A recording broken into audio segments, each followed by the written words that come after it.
ਵਾਹਿਗੁਰੂ ਜੀ ਕਾ ਖਾਲਸਾ ਵਾਹਿਗੁਰੂ ਜੀ ਕੀ ਫਤਿਹ। ਅਸਲਾਮ ਵਾਲੇਕਮ।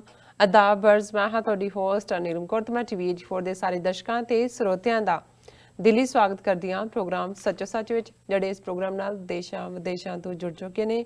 ਪ੍ਰੋਗਰਾਮ ਸੱਚੋ ਸੱਚ ਦੀ ਰੋਏ ਰਵਾ ਡਾਕਟਰ ਅਮਰਜੀਤ ਸਿੰਘ ਜੀ ਰੋਜ਼ਾਨਾ ਇਸ ਤਰ੍ਹਾਂ ਸਟੂਡੀਓ ਵਿੱਚ ਮੇਰੇ ਨਾਲ ਸ਼ਾਮਲ ਨੇ। ਆਓ ਨਾਲ ਮਿਲ ਕੇ ਅੱਜ ਦੇ ਅਹਿਮ ਇਸ਼ੂਜ਼ ਉੱਪਰ ਉਹਨਾਂ ਤੋਂ ਉਹਨਾਂ ਦਾ ਤਜ਼ੀਆ ਜਾਣਦੇ ਹਾਂ। ਜੀ ਡਾਕਟਰ ਸਾਹਿਬ, ਵਾਹਿਗੁਰੂ ਜੀ ਕਾ ਖਾਲਸਾ ਵਾਹਿਗੁਰੂ ਜੀ ਕੀ ਫਤਿਹ। ਜੀ ਡਾਕਟਰ ਸਾਹਿਬ, ਜੀ ਆਇਆਂ ਨੂੰ ਪ੍ਰੋਗਰਾਮ ਸੱਚੋ ਸੱਚ ਵਿੱਚ। ਬਹੁਤ ਸ਼ੁਕਰੀਆ ਜੀ ਡਾਕਟਰ ਸਾਹਿਬ, ਅੱਜ 15 ਨਵੰਬਰ 2019 2 ਮੱਘਰ ਨਾਨਕਸ਼ਾਹੀ ਸੰਮਤ 551 ਦਾ ਦਿਨ ਹੈ। ਤੇ ਡਾਕਟਰ ਸਾਹਿਬ, ਪ੍ਰੋਗਰਾਮ ਸ਼ੁਰੂ ਕਰਨ ਤੋਂ ਪਹਿਲਾਂ ਅਸੀਂ ਆਪਣੇ ਦਰਸ਼ਕਾਂ ਤੇ ਸਰੋਤਿਆਂ ਨੂੰ ਹਮੇਸ਼ਾ ਤਰ੍ਹਾਂ ਦੱਸਦੇ ਵਿਊਅਰਸ, ਜੇ ਤੁਸੀਂ ਹੱਕ ਸੱਚ ਇਨਸਾਫ ਤੇ ਪੈਰਾ ਦਿਨ ਦਾ ਇੱਕੋ ਇੱਕ ਚੈਨਲ TV84 ਨੂੰ ਦੇਖਣਾ ਚਾਹੁੰਦੇ ਹੋ ਤਾਂ ਤੁਸੀਂ ਦੇਖ ਸਕਦੇ ਹੋ ਸਪੈਕਟਰਮ ਕੇਬਲ, ਆਰਸੀਐਨ ਕੇਬਲ, ਬੈਲਫਾਮ cable in Canada, roku, Jadoo box, ਸ਼ਾਵਾ, ਫੇਸਬੁੱਕ, TV84 ਦੀ ਐਪ ਰਾਹੀਂ online streaming and IP box ਤੇ ਤੁਸੀਂ TV84 ਨੂੰ ਦੇਖ ਸਕਦੇ ਹੋ। ਵਿਊਅਰਸ, ਜੇ ਤੁਸੀਂ TV84 ਨਾਲ ਜਾਂ ਪ੍ਰੋਗਰਾਮ ਸੱਚੋ ਸੱਚ ਨਾਲ ਫੇਸਬੁੱਕ ਰਾਹੀਂ ਜੁੜੇ ਹੋ ਤਾਂ ਇਸ ਨੂੰ ਵੱਧ ਤੋਂ ਵੱਧ ਲਾਈਕ ਕਰੋ ਤੇ ਸ਼ੇਅਰ ਕਰੋ ਅਤੇ ਨਾਲ ਹੀ YouTube ਤੇ ਸਬਸਕ੍ਰਾਈਬ ਕਰੋ। ਇਹ ਵੀ ਦੱਸ ਦਈਏ ਕਿ ਤੁਸੀਂ TV84 ਦੀ ਐਪ ਨੂੰ ਐਂਡਰੋਇਡ ਐਂਡ ਐਪ ਸਟੋਰ ਤੇ ਡਾਊਨਲੋਡ ਕਰਕੇ ਜੋ TV84 ਦੀ ਲਾਈਵ ਸਟ੍ਰੀਮ ਹੈ ਉਸ ਨੂੰ ਤੁਸੀਂ 24 ਆਵਰਸ ਦੇਖ ਸਕਦੇ ਹੋ।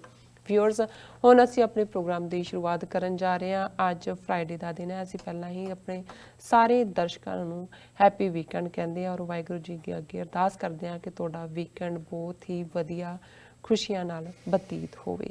ਸੋ ਹੁਣ ਅਸੀਂ ਆਪਣੇ ਪ੍ਰੋਗਰਾਮ ਦੀ ਸ਼ੁਰੂਆਤ ਕਰਾਂਗੇ ਅੱਜ ਦੇ ਪਹਿਲੇ ਅਹਿਮ ਇਸ਼ੂ ਦੇ ਨਾਲ। ਸੋ ਅਸੀਂ ਚਾਹਾਂਗੇ ਕਿ ਤੁਸੀਂ ਸਾਡੇ ਨਾਲ ਇਸੇ ਤਰ੍ਹਾਂ ਹੀ ਜੁੜੇ ਰਹਿਣਾ। ਦੇਖਣ ਸੁਣਨ ਲਈ ਤੁਹਾਡਾ ਸਭ ਦਾ ਬਹੁਤ ਬਹੁਤ ਸ਼ੁਕਰੀਆ। ਜੀ ਡਾਕਟਰ ਸਾਹਿਬ, ਕੀ ਕਹਿਣਾ ਚਾਹੋਗੇ ਜੋ ਅੱਜ ਦਾ ਪਹਿਲਾ ਅਹਿਮ ਇਸ਼ੂ ਹੈ ਉਸ ਬਾਰੇ ਤੁਹਾਡੀਆਂ ਕੀ ਵਿਚਾਰਾਂ ਨੇ? ਦੇਖੋ, 1930 ਚ ਜਦੋਂ ਜਰਮਨੀ ਦੇ ਵਿੱਚ ਨਾਜ਼ੀ ਔਰ ਇਟਲੀ ਦੇ ਵਿੱਚ ਮੁਸੋਲਿਨੀ ਜੀ ਫਾਸ਼ਿਸਟ, ਇਹਨਾਂ ਦੀ ਤਾਕਤ ਵਧਣੀ ਸ਼ੁਰੂ ਹੋਈ। ਇਹਨਾਂ ਨੇ ਸਰਕਾਰੀ ਮਸ਼ੀਨਰੀ ਦੇ ਇਸਤੇਮਾਲ ਨਾਲ ਜਿਹੜਾ ਉਹਨਾਂ ਦਾ ਵਿਰੋਧ ਸੀ ਜਾਂ ਜਿਹੜੇ ਉਹਨਾਂ ਦੇ ਨਾਲ ਸਹਿਮਤ ਨਹੀਂ ਸੀ ਜਾਂ ਜਿਹੜੇ ਟਾਰਗੇਟਡ ਗਰੁੱਪਸ ਜਿਨ੍ਹਾਂ ਨੂੰ ਐਲੀਮੀਨੇਟ ਕਰਨਾ ਚਾਹੁੰਦੇ ਸੀ ਉਹਨਾਂ ਦੇ ਖਿਲਾਫ ਕਾਰਵਾਈ ਸ਼ੁਰੂ ਕੀਤੀ। ਤੇ ਜ਼ਾਹਰ ਹੈ ਬੇਸ਼ੱਕ ਅੱਜ ਵਾਂਗ ਤਾਂ ਨੈਟਵਰਕ ਨਹੀਂ ਸੀ ਜੀ, ਪਰ ਕਿ ਇਸ ਗੱਲ ਦਾ ਧਿਆਨ ਰੱਖਦੇ ਹਾਂ ਕਿ ਇਸ ਨਾਲ ਸਾਡੀ ਨੈਗੇਟਿਵ ਪਬਲਿਸਿਟੀ ਹੋਏਗੀ, ਨਾ ਪੱਖੀ ਪਬਲਿਸਿਟੀ ਹੋਏਗੀ। ਇੱਕ ਗੱਲ ਦੇ ਉੱਤੇ ਬਹੁਤ ਜ਼ੋਰ ਦਿੱਤਾ ਗਿਆ ਜਿਸ ਦੇ ਲਈ ਅੱਜ ਅਸੀਂ ਲਫ਼ਜ਼ ਆਪਣੀਆਂ ਸਾਰੀਆਂ ਜ਼ਬਾਨਾਂ 'ਚ ਪ੍ਰੋਪੇਗੈਂਡਾ ਇਸਤੇਮਾਲ ਕਰਦੇ ਹਾਂ। ਜੀ, ਅਸਲ 'ਚ ਪ੍ਰੋਪੇਗੈਂਡਾ ਲਫ਼ਜ਼ ਜਰਮਨ ਜ਼ਬਾਨ ਦਾ ਔਰ ਉਹਨਾਂ ਨੇ ਇੱਕ ਪੂਰੀ ਮਿਨਿਸਟਰੀ ਬਣਾਈ ਇਸ ਦੇ ਲਈ ਜਿਹੜੀ ਪ੍ਰੋਪੇਗੈਂਡਾ ਮਿਨਿਸਟਰੀ ਸੀ ਔਰ ਉਸ ਦਾ ਇੰਚਾਰਜ ਜਿਹੜਾ ਮਿਨਿਸਟਰ ਗੋਇਬਲਸ ਜਾਂ ਗੋਬਲੀਅਨ ਲਾਈਜ਼ ਆ, ਜਦੋਂ ਕਿਸੇ ਨੂੰ ਕਹਿਣਾ ਹੁੰਦਾ ਹੈ ਕਿ ਭਾਈ ਇਹ ਇੰਨਾ ਵੱਡਾ ਝੂਠ ਹੈ ਤਾਂ ਉਹ ਕਹਿੰਦੇ ਨੇ ਗੋਬਲੀਅਨ ਲਾਈ, ਕਿਉਂਕਿ ਪ੍ਰੋਪੇਗੈਂਡਾ ਦਾ ਮਤਲਬ ਵੀ ਅੱਜ ਵੀ ਜਦੋਂ ਅਸੀਂ ਪ੍ਰੋਪੇਗੈਂਡਾ ਸ਼ਬਦ ਕਹਿੰਦੇ ਹਾਂ ਇਹਦਾ ਮਤਲਬ ਹੁੰਦਾ ਹੈ ਕਿ ਉਹਦੇ 'ਚ ਕੋਈ ਸੱਚ ਨਹੀਂ ਹੈ ਔਰ ਇਹ ਸਿਰਫ ਤੇ ਸਿਰਫ ਮਹਿਜ਼ ਪ੍ਰੋਪੇਗੈਂਡਾ। ਬਿਲਕੁਲ। ਲੇਕਿਨ ਇਸ ਦੇ ਨਾਲ ਹੀ ਕਿਉਂਕਿ ਉਸ ਵੇਲੇ ਜਿਹੜੀਆਂ ਯੂਰਪ ਦੇ ਵਿੱਚ ਦੋ ਪਾਵਰਸ ਜਿਨ੍ਹਾਂ ਦੇ ਅਲਾਈਜ਼ ਬਣ ਰਹੇ ਸੀ ਔਰ ਅਲਟੀਮੇਟਲੀ ਜਿਹੜੇ ਲੀਡਰ ਸੀ ਜਦੋਂ ਸੈਕੰਡ ਵਰਲਡ ਵਾਰ ਹੋਇਆ, ਇੱਕ ਪਾਸੇ ਇੱਕ ਫੋਰਸ ਨੂੰ ਜਰਮਨ ਲੀਡ ਕਰ ਰਿਹਾ ਸੀ, ਜਰਮਨ ਦੇ ਨਾਲ ਜ਼ਾਹਰ ਹੈ ਇਟਲੀ ਔਰ ਦੂਸਰੀਆਂ ਛੋਟੀਆਂ ਤਾਕਤਾਂ ਵੀ ਰਲੀਆਂ ਹੋਈਆਂ ਸੀ। ਇੱਧਰ ਇੰਗਲੈਂਡ ਲੀਡ ਕਰ ਰਿਹਾ ਸੀ ਜਿਹਦੇ ਨਾਲ ਜ਼ਾਹਰ ਹੈ ਪਹਿਲੇ ਹਾਫ ਦੇ ਵਿੱਚ ਤਾਂ ਅਮਰੀਕਾ ਨਹੀਂ ਸੀ, ਫਿਰ ਅਮਰੀਕਾ ਆਇਆ, ਇਸੇ ਤਰ੍ਹਾਂ ਰਸ਼ੀਆ ਵੀ ਰਿਲੈਕਟੈਂਟਲੀ ਆਇਆ ਔਰ ਇਹ ਜਿਹੜੀ ਇਹਨਾਂ ਦੀ ਆਪਸੀ ਪਾਵਰ ਗੇਮ ਸੀ ਅਲਟੀਮੇਟਲੀ ਇਹਨੇ ਕਰੋੜਾਂ ਲੋਕਾਂ ਦੀ ਜ਼ਿੰਦਗੀ ਜਿਹੜੀ ਹੈ ਲਈ, ਲੋਕ ਮਾਰੇ ਗਏ। ਪਰ ਗੱਲ ਉਦੋਂ ਜਦੋਂ ਕਿ ਜਰਮਨ ਦੇ ਵਿੱਚ ਇਹ ਪ੍ਰੋਪੇਗੈਂਡਾ ਪੂਰੇ ਜ਼ੋਰ ਦੇ ਨਾਲ ਸਾਰੇ ਯੂਰਪ 'ਚ ਔਰ ਯੂਰਪ ਰਾਹੀਂ ਭਾਰਤ ਦੇ ਵਿੱਚ ਵੀ ਪਹੁੰਚਦਾ ਸੀ, ਉਦੋਂ ਭਾਰਤ ਦੇ ਇੱਕ ਸ਼ਾਇਰ ਨੇ, ਉਰਦੂ ਸ਼ਾਇਰ ਨੇ ਇੱਕ ਕਪਲੇਟ ਕਿਹਾ ਸੀ ਜਿਹੜਾ ਅਕਸਰ ਕੋਟ ਹੁੰਦਾ ਹੈ ਕਿ ਖਿੰਚੋ ਨਾ ਕਮਾਨੋਂ ਕੋ ਨਾ ਤਲਵਾਰ ਨਿਕਾਲੋ, ਅਗਰ ਤੋਪ ਮੁਕਾਬਿਲ ਹੋ तो अखबार निकालो। जी बिल्कुल। सो ਜ਼ਾਹਰ ਹੈ ਕਿ ਮੀਡੀਆ ਦਾ ਕੀ ਰੋਲ ਹੈ ਇਹ ਕਪਲੇਟ ਹੀ ਬਿਆਨ ਕਰਦਾ ਹੈ ਕਿ ਜੇ ਇੱਕ ਪਾਸੇ ਤੋਪਾਂ ਤੇ ਤਲਵਾਰਾਂ ਹੋਣ ਪਰ ਜਿਹੜੀ ਬ੍ਰੇਨ ਵਾਸ਼ਿੰਗ ਹੁੰਦੀ ਹੈ ਜਾਂ ਜਿਹੜੀ ਬ੍ਰੇਨ ਪ੍ਰੋਗਰਾਮਿੰਗ ਹੁੰਦੀ ਹੈ ਕਿ ਕੌਣ ਜਿੱਤ ਰਿਹਾ ਕੌਣ ਹਾਰ ਰਿਹਾ, ਇਹ ਅਲਟੀਮੇਟਲੀ ਉਸ ਜ਼ਮਾਨੇ ਦੇ ਵਿੱਚ ਪ੍ਰਿੰਟ ਮੀਡੀਆ ਦੀ ਗੱਲ ਸੀ ਕਿ ਉਹੀ ਡਿਸਾਈਡ ਕਰਦੇ। ਸੋ ਇਹ 1930 ਦੀ ਗੱਲ ਹੈ। ਜ਼ਾਹਰ ਹੈ ਕਿ ਜਰਮਨ ਬਹੁਤ ਕਾਮਯਾਬ ਸਨ ਆਪਣੇ ਪ੍ਰੋਪੇਗੈਂਡੇ 'ਚ। ਅੰਗਰੇਜ਼ਾਂ ਨੇ ਵੀ ਉਸ ਨੂੰ ਫਿਰ ਕਾਊਂਟਰ ਕਰਨ ਦੇ ਲਈ ਜਿਸ ਕਿਸਮ ਦੇ ਸਾਧਨ ਔਰ ਮਿਸ ਇਨਫੋਰਮੇਸ਼ਨ ਕੈਂਪੇਨ ਸ਼ੁਰੂ ਕੀਤੇ, ਉਹਦੇ ਬਾਰੇ ਕਿਸੇ ਨੇ ਉੱਥੇ ਇਹ ਜੁਮਲਾ ਕਿਹਾ ਸੀ ਕਿ ਕਦਮ ਜਰਮਨ का बढ़ता है, जीत अंग्रेज की होती है। ਜੀ ਕਿ ਵੀ ਜੇ ਹੁਣ ਜਰਮਨ ਨੇ ਫਰਾਂਸ ਲੈ ਲਿਆ, ਅੱਧਾ ਯੂਰਪ ਲੈ ਲਿਆ, ਪੋਲੈਂਡ ਚ ਵੜ ਗਏ, ਤੇ ਲੇਕਿਨ ਅੰਗਰੇਜ਼ ਪ੍ਰੈਜ਼ੈਂਟ ਇਹੀ ਕਰਦੇ ਸੀ ਕਿ ਵੀ ਨਹੀਂ ਅਸੀਂ ਜਿੱਤ ਰਹੇ ਜੀ ਨਹੀਂ। ਉਹਨੇ ਕਿਹਾ ਕਿ ਕਦਮ ਜਰਮਨ का बढ़ता है, जीत अंग्रेज की होती है। ਸੋ ਇਹ ਜਿਹੜਾ ਪ੍ਰੋਪੇਗੈਂਡਾ ਜਾਂ ਜਿਸ ਚ ਸਾਡੇ ਹਿੰਦੂ ਭਰਾ ਜਿਹੜੇ ਅੱਜ 1 ਬਿਲੀਅਨ 300 ਮਿਲੀਅਨ ਲੋਕਾਂ ਦੀ ਕਿਸਮਤ ਦੇ ਮਾਲਕ ਬਣੇ ਹੋਏ ਨੇ ਇੱਕ ਆਰਟੀਫੀਸ਼ੀਅਲ ਕੰਟਰੀ ਇੰਡੀਆ ਦੇ ਨਾਂ ਥੱਲੇ, ਇਹ ਤਾਂ 2500 ਸਾਲ ਤੋਂ ਇਸ ਦੇ ਮਾਸਟਰ ਨੇ। ਜਦੋਂ ਅਜੇ ਗੋਇਬਲਸ ਵੀ ਨਹੀਂ ਸੀ ਜੰਮਿਆ, ਪ੍ਰੋਪੇਗੈਂਡਾ ਮਿਨਿਸਟਰ ਜਰਮਨੀ ਦਾ, ਜਾਂ ਮੈਕੀਆਵੈਲੀ ਜਿਹੜਾ 15ਵੀਂ ਸਦੀ ਦੇ ਵਿੱਚ ਹੋਇਆ ਯੂਰਪ ਦੇ ਵਿੱਚ, ਜਿਹਨੂੰ ਮਿਸਚਿਫ ਲਈ ਜਾਂ ਕੰਸਪੀਰੇਸੀ ਜਾਂ ਡਿਪਲੋਮੇਸੀ ਦਾ ਪਿਓ ਕਿਹਾ ਜਾਂਦਾ, ਤੇ ਇਹਨਾਂ ਦਾ ਚਾਣਕਿਆ ਜੰਮਿਆ ਸੀ, ਜੀ ਜਿਸ ਚਾਣਕਿਆ ਨੇ ਇਹ ਰਿਪੀਟਡਲੀ ਕਿਹਾ ਕਿ ਭਾਈ ਸਾਮ ਦਾਮ ਦੰਡ ਭੇਦ ਦੇ ਚਾਰੋਂ ਹਥਿਆਰ ਵਰਤੋ ਔਰ ਝੂਠ ਇੰਨਾ ਵੱਡਾ ਬੋਲੋ ਕਿ ਦੂਸਰੇ ਨੂੰ ਯਕੀਨ ਹੀ ਨਾ ਹੋਏ ਕਿ ਵੀ ਇਹ ਝੂਠ ਹੋ ਸਕਦਾ, ਉਹਨੂੰ ਲੱਗੇ ਕਿ ਵੀ ਨਹੀਂ ਇਹ ਹੀ ਟਰੂਥ ਹੈ। ਜੀ ਸੋ ਅੱਜ ਜਦੋਂ ਕਿ 70ਵੇਂ 80ਵੇਂ ਚ ਕੰਪਿਊਟਰ ਔਰ ਇਨਫੋਰਮੇਸ਼ਨ ਟੈਕਨੋਲੋਜੀ ਔਰ ਹੁਣ ਸੋਸ਼ਲ ਮੀਡੀਆ, ਇਸ ਵੇਲੇ ਦੁਨੀਆ ਦੇ ਅੰਦਰ ਜੇ ਕੋਈ ਟ੍ਰੈਂਡ ਸੈਟਰ ਹੈ, ਔਰ ਅਸੀਂ ਦੇਖ ਰਹੇ ਹਾਂ ਕਿ ਵੱਡੇ ਵੱਡੇ ਜਿਹੜੇ ਪ੍ਰਿੰਟ ਮੀਡੀਆ ਜਾਂ ਈਵਨ ਇਲੈਕਟ੍ਰੋਨਿਕ ਮੀਡੀਆ ਵੀ ਹੈ, ਉਹਨਾਂ ਦੇ ਉੱਤੇ ਕਿਵੇਂ ਸੋਸ਼ਲ ਮੀਡੀਆ ਜਾਂ ਅੱਜ ਮੋਬਾਈਲ ਦੇ ਨਾਲ, ਜਿਵੇਂ ਇੱਥੇ ਇੱਕ ਬਹੁਤ ਚੰਗੇ ਨਿਊਜ਼ ਚੈਨਲ ਦੇ ਆਏ ਇੰਟਰਵਿਊ ਕਰਨ, ਤੇ ਉਹ ਫੋਨ ਉਹਨਾਂ ਦੇ ਕੋਲ ਹੀ ਸੀ, ਜੀ ਉਹ ਕਹਿਣ ਲੱਗੇ ਜੀ ਹੁਣ ਉਹ ਦੂਸਰੇ ਕੈਮਰਿਆਂ ਦੀ ਲੋੜ ਹੀ ਨਹੀਂ ਰਹੀ, ਵੀ ਆ ਨਿੱਕੇ ਜਿਹੇ ਫੋਨ 'ਚ ਸਭ ਤੋਂ ਵਧੀਆ ਕੈਮਰਾ ਹੈ, ਔਰ ਉਹਨਾਂ ਨੇ ਕਿਹਾ ਜੀ ਦੂਸਰਾ ਅਸੀਂ ਖਿੱਚਦੇ ਹਾਂ ਉਹਨੂੰ ਡਿਜੀਟਲਾਈਜ਼, ਅਪਲੋਡ, ਐਡੀਟਿੰਗ, ਇਹਦੇ 'ਚ ਨਾਲ ਦੀ ਨਾਲ ਐਡੀਟਿੰਗ ਦਾ ਵੀ ਜਿੰਨਾ ਕੁ ਤੁਸੀਂ ਕਰਨਾ, ਔਰ ਛੋਟੇ ਕਲਿੱਪ ਤੁਸੀਂ ਭੇਜ ਦਿਓ ਕਿ ਹੁਣ ਤੁਸੀਂ ਭੇਜਿਆ ਅੱਧੇ ਘੰਟੇ ਬਾਅਦ ਜਿਹੜਾ ਉਹ ਟੈਲੀਕਾਸਟ ਹੋ ਰਿਹਾ ਹੁੰਦਾ। ਸੋ ਜ਼ਾਹਿਰ ਹੈ ਟੈਕਨੋਲੋਜੀ ਇਸ ਲੈਵਲ ਤੱਕ ਆਈ, ਪਰ ਜਿਹੜੀ ਗੱਲ ਦਾ ਬੇਸ ਹੈ ਕਿ ਅਲਟੀਮੇਟਲੀ ਸਾਡਾ ਹਿਊਮਨ ਮਾਈਂਡ ਜੋ ਆਲੇ ਦੁਆਲੇ ਉਹ ਸੁਣਦਾ ਹੈ, ਪੜ੍ਹਦਾ ਹੈ, ਦੇਖਦਾ ਹੈ, ਜੀ ਉਸ ਦਾ ਪ੍ਰਭਾਵ ਕਬੂਲਦਾ ਹੈ। ਬਿਲਕੁਲ। ਸੋ ਜਦੋਂ ਤੱਕ ਪ੍ਰਿੰਟ ਮੀਡੀਆ ਦੀ ਗੱਲ ਦੇ ਨਾਲ ਨਾਲ ਜਦੋਂ ਫਿਰ ਪਿਕਚਰਾਈਜ਼ ਹੋਣੀ ਗੱਲ ਸ਼ੁਰੂ ਹੋਈ, ਟੀਵੀ ਆਇਆ, ਤੇ ਅਕਸਰ ਇਹ ਇੱਕ ਕੋਟ ਬੜੀ ਪਪੂਲਰ ਹੈ ਅੱਜ ਵੀ ਕਿ ਇਹ ਪਿਕਚਰ ਸੇਜ਼ 1000 ਵਰਡਸ, ਬਿਲਕੁਲ ਕਿ ਜਿਹੜੀ ਚੀਜ਼ ਤੁਸੀਂ 1000 ਲਫ਼ਜ਼ਾਂ ਦੇ ਵਿੱਚ ਲਿਖਣੀ ਹੈ, ਉਹ ਇੱਕ ਪਿਕਚਰ ਜਿਹੜੀ ਹੈ ਬਿਆਨ ਹੋ ਜਾਂਦੀ ਹੈ, ਉਹ ਬਦਲ ਦਿੰਦੀ ਹੈ ਸਾਰਾ ਕੁਝ। ਔਰ ਅਸੀਂ ਦੇਖਦੇ ਹਾਂ ਕਿ ਉਸ ਟੈਕਨੋਲੋਜੀ ਨੂੰ ਵੀ ਕਿਵੇਂ ਮਿਸ ਇਨਫੋਰਮੇਸ਼ਨ ਦੇ ਲਈ ਜਿਹੜਾ ਉਹ ਇਸਤੇਮਾਲ ਕੀਤਾ ਗਿਆ। ਔਰ ਜ਼ਾਹਰ ਹੈ ਉਸ ਦੀ ਇੱਕ ਬੜੀ ਚੰਗੀ ਉਦਾਹਰਣ ਜਦੋਂ 1990-91 ਚ ਸੀਨੀਅਰ ਬੁਸ਼ ਜਿਹੜਾ ਉਹ ਚਾਹੁੰਦਾ ਸੀ, ਜਦੋਂ ਸਦਾਮ ਹੁਸੈਨ ਦੀ ਫੌਜ ਨੇ ਜਾ ਕੇ ਕੁਵੈਤ ਟੇਕ ਓਵਰ ਕਰ ਲਿਆ, ਹਾਲਾਂਕਿ ਅਮਰੀਕਨ ਐਂਬੈਸਡਰ ਜਿਹੜੀ ਸੀ ਉੱਥੇ, ਉਹਨੇ ਖੁਦ ਹੀ ਉਹਨੂੰ ਐਨਕਰੇਜ ਕੀਤਾ, ਉਹਨੇ ਕਿਹਾ ਜੀ ਕੁਵੈਤ ਇਰਾਕ ਦੀ ਲੜਾਈ ਭਰਾਵਾਂ ਦੀ ਲੜਾਈ ਹੈ ਔਰ ਅਮਰੀਕਾ ਦਾ ਕੋਈ ਇੰਟਰਸਟ ਨਹੀਂ। ਸੋ ਜਦੋਂ ਚਲੇ ਗਏ, ਹੁਣ ਉਹਦੀ ਜਸਟੀਫਿਕੇਸ਼ਨ ਚਾਹੁੰਦਾ ਸੀ ਬੁਸ਼ ਕਿ ਵੀ ਫੌਜ ਭੇਜਣੀ ਹੈ ਜਾਂ ਫੌਜੀ ਕਾਰਵਾਈ, ਜਿਹਦਾ ਬਾਅਦ 'ਚ ਇਹਨਾਂ ਨੇ ਡੈਜ਼ਰਟ ਸਟਾਰਮ 1 ਜਿਹਦਾ ਨਾਂ ਰੱਖਿਆ, ਔਰ ਉਹਦੇ 'ਚ ਉਹਨਾਂ ਨੇ ਟੌਮ ਲੈਂਟੋਸ ਕਮਿਸ਼ਨ ਦੇ ਵਿੱਚ ਇੱਕ ਜਿਹੜੀ ਹੈ ਉਹ ਬਰੀਫਿੰਗ ਰੱਖੀ, ਜਿਹਦੇ 'ਚ ਇੱਕ ਲੇਡੀ ਜਿਹੜੀ ਕਿ ਰੋ ਰੋ ਕੇ ਦੱਸ ਰਹੀ ਸੀ ਕਿ ਜੀ ਕਿਸ ਤਰ੍ਹਾਂ ਮੈਂ ਉਹ ਦੇਖਿਆ ਹਸਪਤਾਲਾਂ ਦੇ ਜਦੋਂ ਫੌਜ ਆਈ ਇਰਾਕ ਦੀ, ਉਹਨਾਂ ਨੇ ਇਨਕੂਬੇਟਰ 'ਚ ਚੁੱਕ ਕੇ ਬੱਚਿਆਂ ਨੂੰ ਮਾਰਿਆ ਕੰਧਾਂ ਦੇ ਨਾਲ, ਔਰ ਦੂਸਰਾ ਔਰ ਜਦੋਂ ਹੁਣ ਉਹ ਲਾਈਵ ਚੱਲ ਰਹੀ ਹੁੰਦੀ ਸੀ ਉਹ ਟੈਸਟਮਨੀ, ਲੋਕ ਵੀ ਰੋਂਦੇ ਸੀ ਕਿ ਵੀ ਨਹੀਂ ਇਹ ਤਾਂ ਇਹਨੂੰ ਸਬਕ ਸਿਖਾਉਣਾ ਚਾਹੀਦਾ। ਉਹ ਬਾਅਦ ਦੇ ਵਿੱਚ ਜਿਸ ਗੱਲ ਨੇ ਡਿਸਕਰੇਸ ਵੀ ਕੀਤਾ ਕਮਿਸ਼ਨ ਨੂੰ, ਇਹ ਗੱਲ ਸਾਹਮਣੇ ਆਈ ਜਦੋਂ ਹੋ ਗਿਆ ਆਪਰੇਸ਼ਨ, ਉੱਥੇ ਨੁਕਸਾਨ ਹੋ ਗਿਆ, ਕੁਵੈਤ ਜਿਹੜਾ ਵਾਪਸ ਕਰਕੇ ਅਮਰੀਕਾ ਨੇ ਆਪਣੀਆਂ ਟਰਮਸ ਨਾਲ ਕੁਵੈਤ ਦੇ ਆਇਲ ਤੇ ਵੀ ਕਬਜ਼ਾ ਕਰ ਲਿਆ, ਕਿ ਉਹ ਜਿਹੜੀ ਟੈਸਟੀਫਾਈ ਕਰਨ ਵਾਲੀ ਲੇਡੀ ਸੀ ਉਹ ਤਾਂ ਅਮਰੀਕਾ ਦਾ ਜਿਹੜੀ ਕੁਵੈਤ ਦੇ ਵਿੱਚ ਐਂਬੈਸਡਰ ਸੀ ਉਹਦੀ ਡਾਟਰ ਸੀ ਜੀ।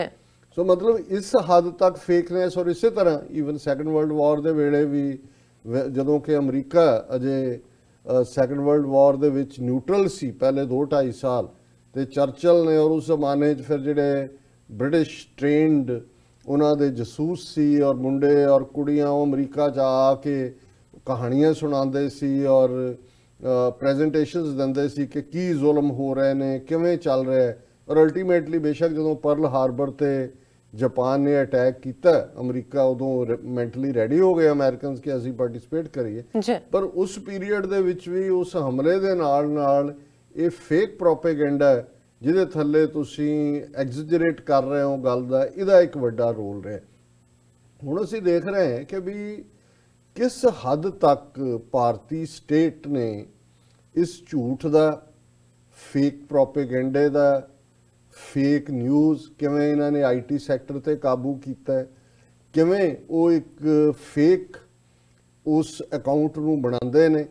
ਔਰ ਅਸੀਂ ਇਹ ਦੇਖਿਆ ਕਿ ਬੇਸ਼ੱਕ ਮਨਮੋਹਨ ਸਿੰਘ ਦੀ ਸਰਕਾਰ ਦੇ ਵੇਲੇ 10 ਸਾਲ ਉਹਦਾ ਰੂਲ ਰਿਹਾ, ਕਰਪਸ਼ਨ ਹੋਈ ਕਿਉਂਕਿ ਵੱਡੇ ਲੈਵਲ ਤੇ ਕੋਈ 2G ਵਾਲੇ ਆ ਗਏ, ਕੋਈ ਦੂਜੇ ਆ ਗਏ, ਲੇਕਿਨ ਅੱਜ ਅਸੀਂ ਦੇਖਦੇ ਹਾਂ ਕਿ ਜਿਹੜਾ ਸਭ ਤੋਂ ਵੱਡਾ ਸਕੈਂਡਲ ਭਾਰਤ ਦੇ ਵਿੱਚ ਰਫੇਲ 60,000 ਕਰੋੜ ਦੀ ਡੀਲ ਅੰਬਾਨੀ ਜਿਹੜੀ ਡਾਇਰੈਕਟ ਮੋਦੀ ਨੇ ਆਪਣੀ ਮਿਨਿਸਟਰੀ ਨੂੰ ਪਾਸੇ ਰੱਖ ਕੇ ਕਰਵਾਈ, ਉਸ ਦੇ ਉੱਤੇ ਚਰਚਾ ਹੋਈ, ਖਬਰ ਦੱਬ ਗਈ। ਸੁਪਰੀਮ ਕੋਰਟ ਨੂੰ ਇਹਨਾਂ ਨੇ ਕਾਬੂ ਕਰ ਲਿਆ ਰੰਜਨ ਗੋਗੋਈ ਦੇ ਖਿਲਾਫ ਸੈਕਸ਼ੂਅਲ ਹਰਾਸਮੈਂਟ ਦਾ ਇੱਕ ਲੇਡੀ ਤੋਂ ਚਾਰਜ ਦਵਾ ਕੇ। ਔਰ ਹੁਣ 2 ਦਿਨ ਪਹਿਲੇ ਸੁਪਰੀਮ ਕੋਰਟ ਨੇ ਫੈਸਲਾ ਦਿੱਤਾ ਨਾ ਇਸ ਦੇ ਉੱਤੇ ਕੋਈ ਜਿਹੜੀ ਹੈ ਫਰਦਰ ਨਹੀਂ ਹੀਅਰਿੰਗ ਹੋ ਸਕਦੀ, ਇਹ ਕਲੀਨ ਡੀਲ ਹੈ। ਜਿਵੇਂ ਉਹਨੇ ਸਟੇ ਤਾਂ 2018 'ਚ ਇਸ ਦੇ ਉੱਤੇ ਦੇ ਦਿੱਤਾ ਸੀ ਔਰ ਜਿੰਨੀਆਂ ਉਸ ਦੇ ਉੱਤੇ ਫਾਈਲ ਹੋਈਆਂ ਸੀ ਦਾਅਵੇ ਕਿ ਇਸ ਗੱਲ ਨੂੰ ਜਿਹੜਾ ਇਨਵੈਸਟੀਗੇਟ ਕਰੇ, ਸੁਪਰੀਮ ਕੋਰਟ ਉਸ ਨੂੰ ਬਲੌਕ ਕਰਤਾ। ਸੋ ਸਭ ਤੋਂ ਵੱਡਾ ਸਕੈਂਡਲ ਦਬਾ ਦਿੱਤਾ। ਲੇਕਿਨ ਜੇ ਤੁਸੀਂ ਮਨਮੋਹਨ ਸਿੰਘ ਸਰਕਾਰ ਦੇ ਅਖੀਰਲੇ ਸਾਲ ਨੂੰ ਦੇਖੋ ਕਿ ਕਿਵੇਂ ਇਹਨਾਂ ਨੇ ਮੀਡੀਆ ਨੂੰ ਇਲੈਕਟ੍ਰੋਨਿਕ ਔਰ ਸੋਸ਼ਲ ਦੋਨੋਂ ਯੂਜ਼ ਕੀਤਾ। ਉਧਰੋਂ ਲਿਆ ਕੇ ਅੰਨਾ ਹਜ਼ਾਰੇ ਬਿਠਾ ਦਿੱਤਾ ਹੈ, ਉਧਰੋਂ ਰਾਮਦੇਵ ਲਿਆ ਕੇ ਬਿਠਾ ਦਿੱਤਾ ਹੈ, ਐਂਡ 24/7 ਕੈਮਰੇ ਫੁੱਲ, ਵੱਡੀਆਂ ਵੱਡੀਆਂ ਸਕਰੀਨਾਂ ਲੱਗੀਆਂ ਹੋਈਆਂ। ਤੇ ਇਵੇਂ ਲੱਗ ਰਿਹਾ ਸੀ ਔਰ ਜਿਵੇਂ ਕਿ ਭਾਰਤ ਦੇ ਵਿੱਚ ਹੋਰ ਕੁਝ ਨਹੀਂ ਹੈ, ਸਭ ਤੋਂ ਵੱਡੀ ਕਰਪਸ਼ਨ ਵੀ ਇੱਥੇ ਹੀ ਹੈ। ਔਰ ਮਨਮੋਹਨ ਸਿੰਘ ਦੀ ਸਰਕਾਰ, ਸੋ ਉਹਨਾਂ ਨੇ ਇੱਕ ਪਾਸੇ ਪਹਿਲਾਂ ਡਿਸਗ੍ਰੇਸ ਕੀਤਾ ਉਸ ਸਰਕਾਰ ਨੂੰ, ਜਿਹਦੇ ਅੱਜ ਜਦੋਂ ਕਿ ਇਹ ਗੱਲ ਦੀ ਚਰਚਾ ਹੋ ਰਹੀ ਹੈ, ਹੁਣ ਫਾਈਨੈਂਸ਼ੀਅਲ ਪੈਨਲ ਜਿਹੜਾ ਬਣਾਇਆ ਉਹਦੇ 'ਚ ਉਹਨੂੰ ਮਨਮੋਹਨ ਸਿੰਘ ਨੂੰ ਵੀ ਲਿਆ ਔਰ ਉੱਥੇ ਲੋਕ, ਉਹਨਾਂ ਦੇ ਬੈਂਕਾਂ ਦਾ ਬੁਰਾ ਹਾਲ ਹੈ, ਕੰਗਾਲੀ ਤੱਕ ਪਹੁੰਚ ਗਏ ਨੇ, ਲੋਕਾਂ ਨੂੰ ਆਪਣੇ ਜਮ੍ਹਾਂ ਕਰਾਏ ਪੈਸੇ ਨਹੀਂ ਮਿਲ ਰਹੇ ਔਰ ਹਰ ਇੱਕ ਨੂੰ ਲੱਗ ਰਿਹਾ ਵੀ ਪਤਾ ਨਹੀਂ ਕੀ ਹੋਣਾ, ਸਾਨੂੰ ਕੁਝ ਨਹੀਂ ਮਿਲਣਾ। ਇੱਕ ਕਿਹੜਾ PNA ਬੈਂਕ ਕੇ ਕੀ ਹੈ ਮਹਾਰਾਸ਼ਟਰ ਦਾ, ਉਹਨੇ ਐਸਾ ਪੱਠਾ ਬਿਠਾਇਆ, ਇੱਕੋ ਹੀ ਬੰਦਾ ਲੈ ਕੇ 1800 ਕਰੋੜ ਕੇ ਕਿੰਨਾ ਦੌੜ ਗਿਆ। ਲੋਕ ਵਿਚਾਰੇ ਕੋਈ ਮਰ ਗਏ ਨੇ ਹਾਰਟ ਅਟੈਕ ਨਾਲ, ਉਹਨਾਂ ਦੀ ਸਾਰੀ ਉਮਰ ਦੀ ਜਿਹੜੀ ਸੇਵਿੰਗ ਹੈ ਉਹਦੇ 'ਚ ਗਈ। ਹੁਣ ਇਸ ਸਾਰੇ ਦੌਰ ਦੇ ਵਿੱਚ ਉਹਨਾਂ ਨੇ ਇੱਕ ਪਾਸੇ ਮੀਡੀਆ ਦਾ ਇਸਤੇਮਾਲ, ਉਧਰ ਦੂਸਰੇ ਪਾਸੇ 2014 ਦੀਆਂ ਚੋਣਾਂ ਤੋਂ ਪਹਿਲਾਂ ਉਹੀ ਫੇਕ ਖਬਰਾਂ, fake media, bought electronic media, ਉਹਨਾਂ ਨੇ ਮੋਦੀ ਨੂੰ ਲਾਰਜਰ ਦੈਨ ਲਾਈਫ ਪ੍ਰੈਜ਼ੈਂਟ ਕੀਤਾ ਕਿ ਜੀ ਦੇਖੋ ਗੁਜਰਾਤ ਮਾਡਲ ਹੁਣ ਸਾਹਮਣੇ ਆ ਰਿਹਾ। ਗੁਜਰਾਤ ਦੇ ਵਿੱਚ ਜ਼ਿਆਦਾ ਕਿਸਾਨ ਜਿਹੜੇ ਨੇ ਉਹ ਸੁਸਾਈਡ ਕਰ ਰਹੇ ਨੇ ਦੈਨ ਈਵਨ ਦੂਸਰੀਆਂ ਸਟੇਟਾਂ ਦੇ। ਲੇਕਿਨ ਕਿ ਜੀ ਮੋਦੀ ਨੇ ਵਿਕਾਸ, ਔਰ ਉਹਨਾਂ ਨੇ ਇੱਕ ਪਾਸੇ ਉਹ ਪ੍ਰਚਾਰਿਆ, ਫਿਰ ਉਹਦਾ ਸਲੋਗਨ ਸਭ ਕਾ ਸਾਥ ਸਭ ਕਾ ਵਿਕਾਸ, ਉਸ ਏਜੰਡੇ ਦੇ ਥੱਲੇ ਉਹ ਪਾਵਰ 'ਚ ਆ ਗਿਆ। ਫਿਰ ਅਸੀਂ 2019 ਦੇ ਵਿੱਚ ਦੇਖਦੇ ਹਾਂ ਕਿਵੇਂ ਸਾਰਾ ਕੁਛ ਹੀ ਡਿਫੀਟ ਇਹਨਾਂ ਦੀ ਹੁੰਦੀ ਹੈ।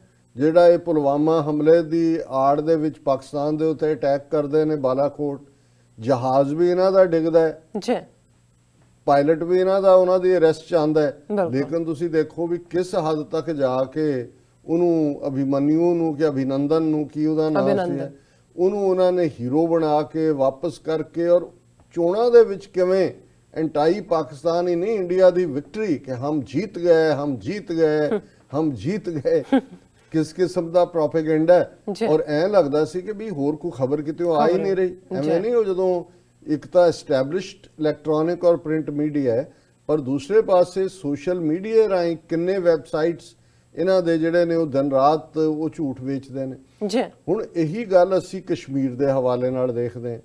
5 अगस्त नूं जदों इन्हां ने आईनी गुंडागर्दी की, संविधानिक गुंडागर्दी, कॉन्स्टिट्यूशनल गुंडागर्दी, कॉन्स्टिट्यूशन चो आर्टिकल 370 खत्म करके जम्मू कश्मीर स्टेट का वजूद मिटाण का जिहड़ा है वो राज सभा दे विच जिहड़ा वो फैसला लिया और उन्होंने मिटा दिता गया।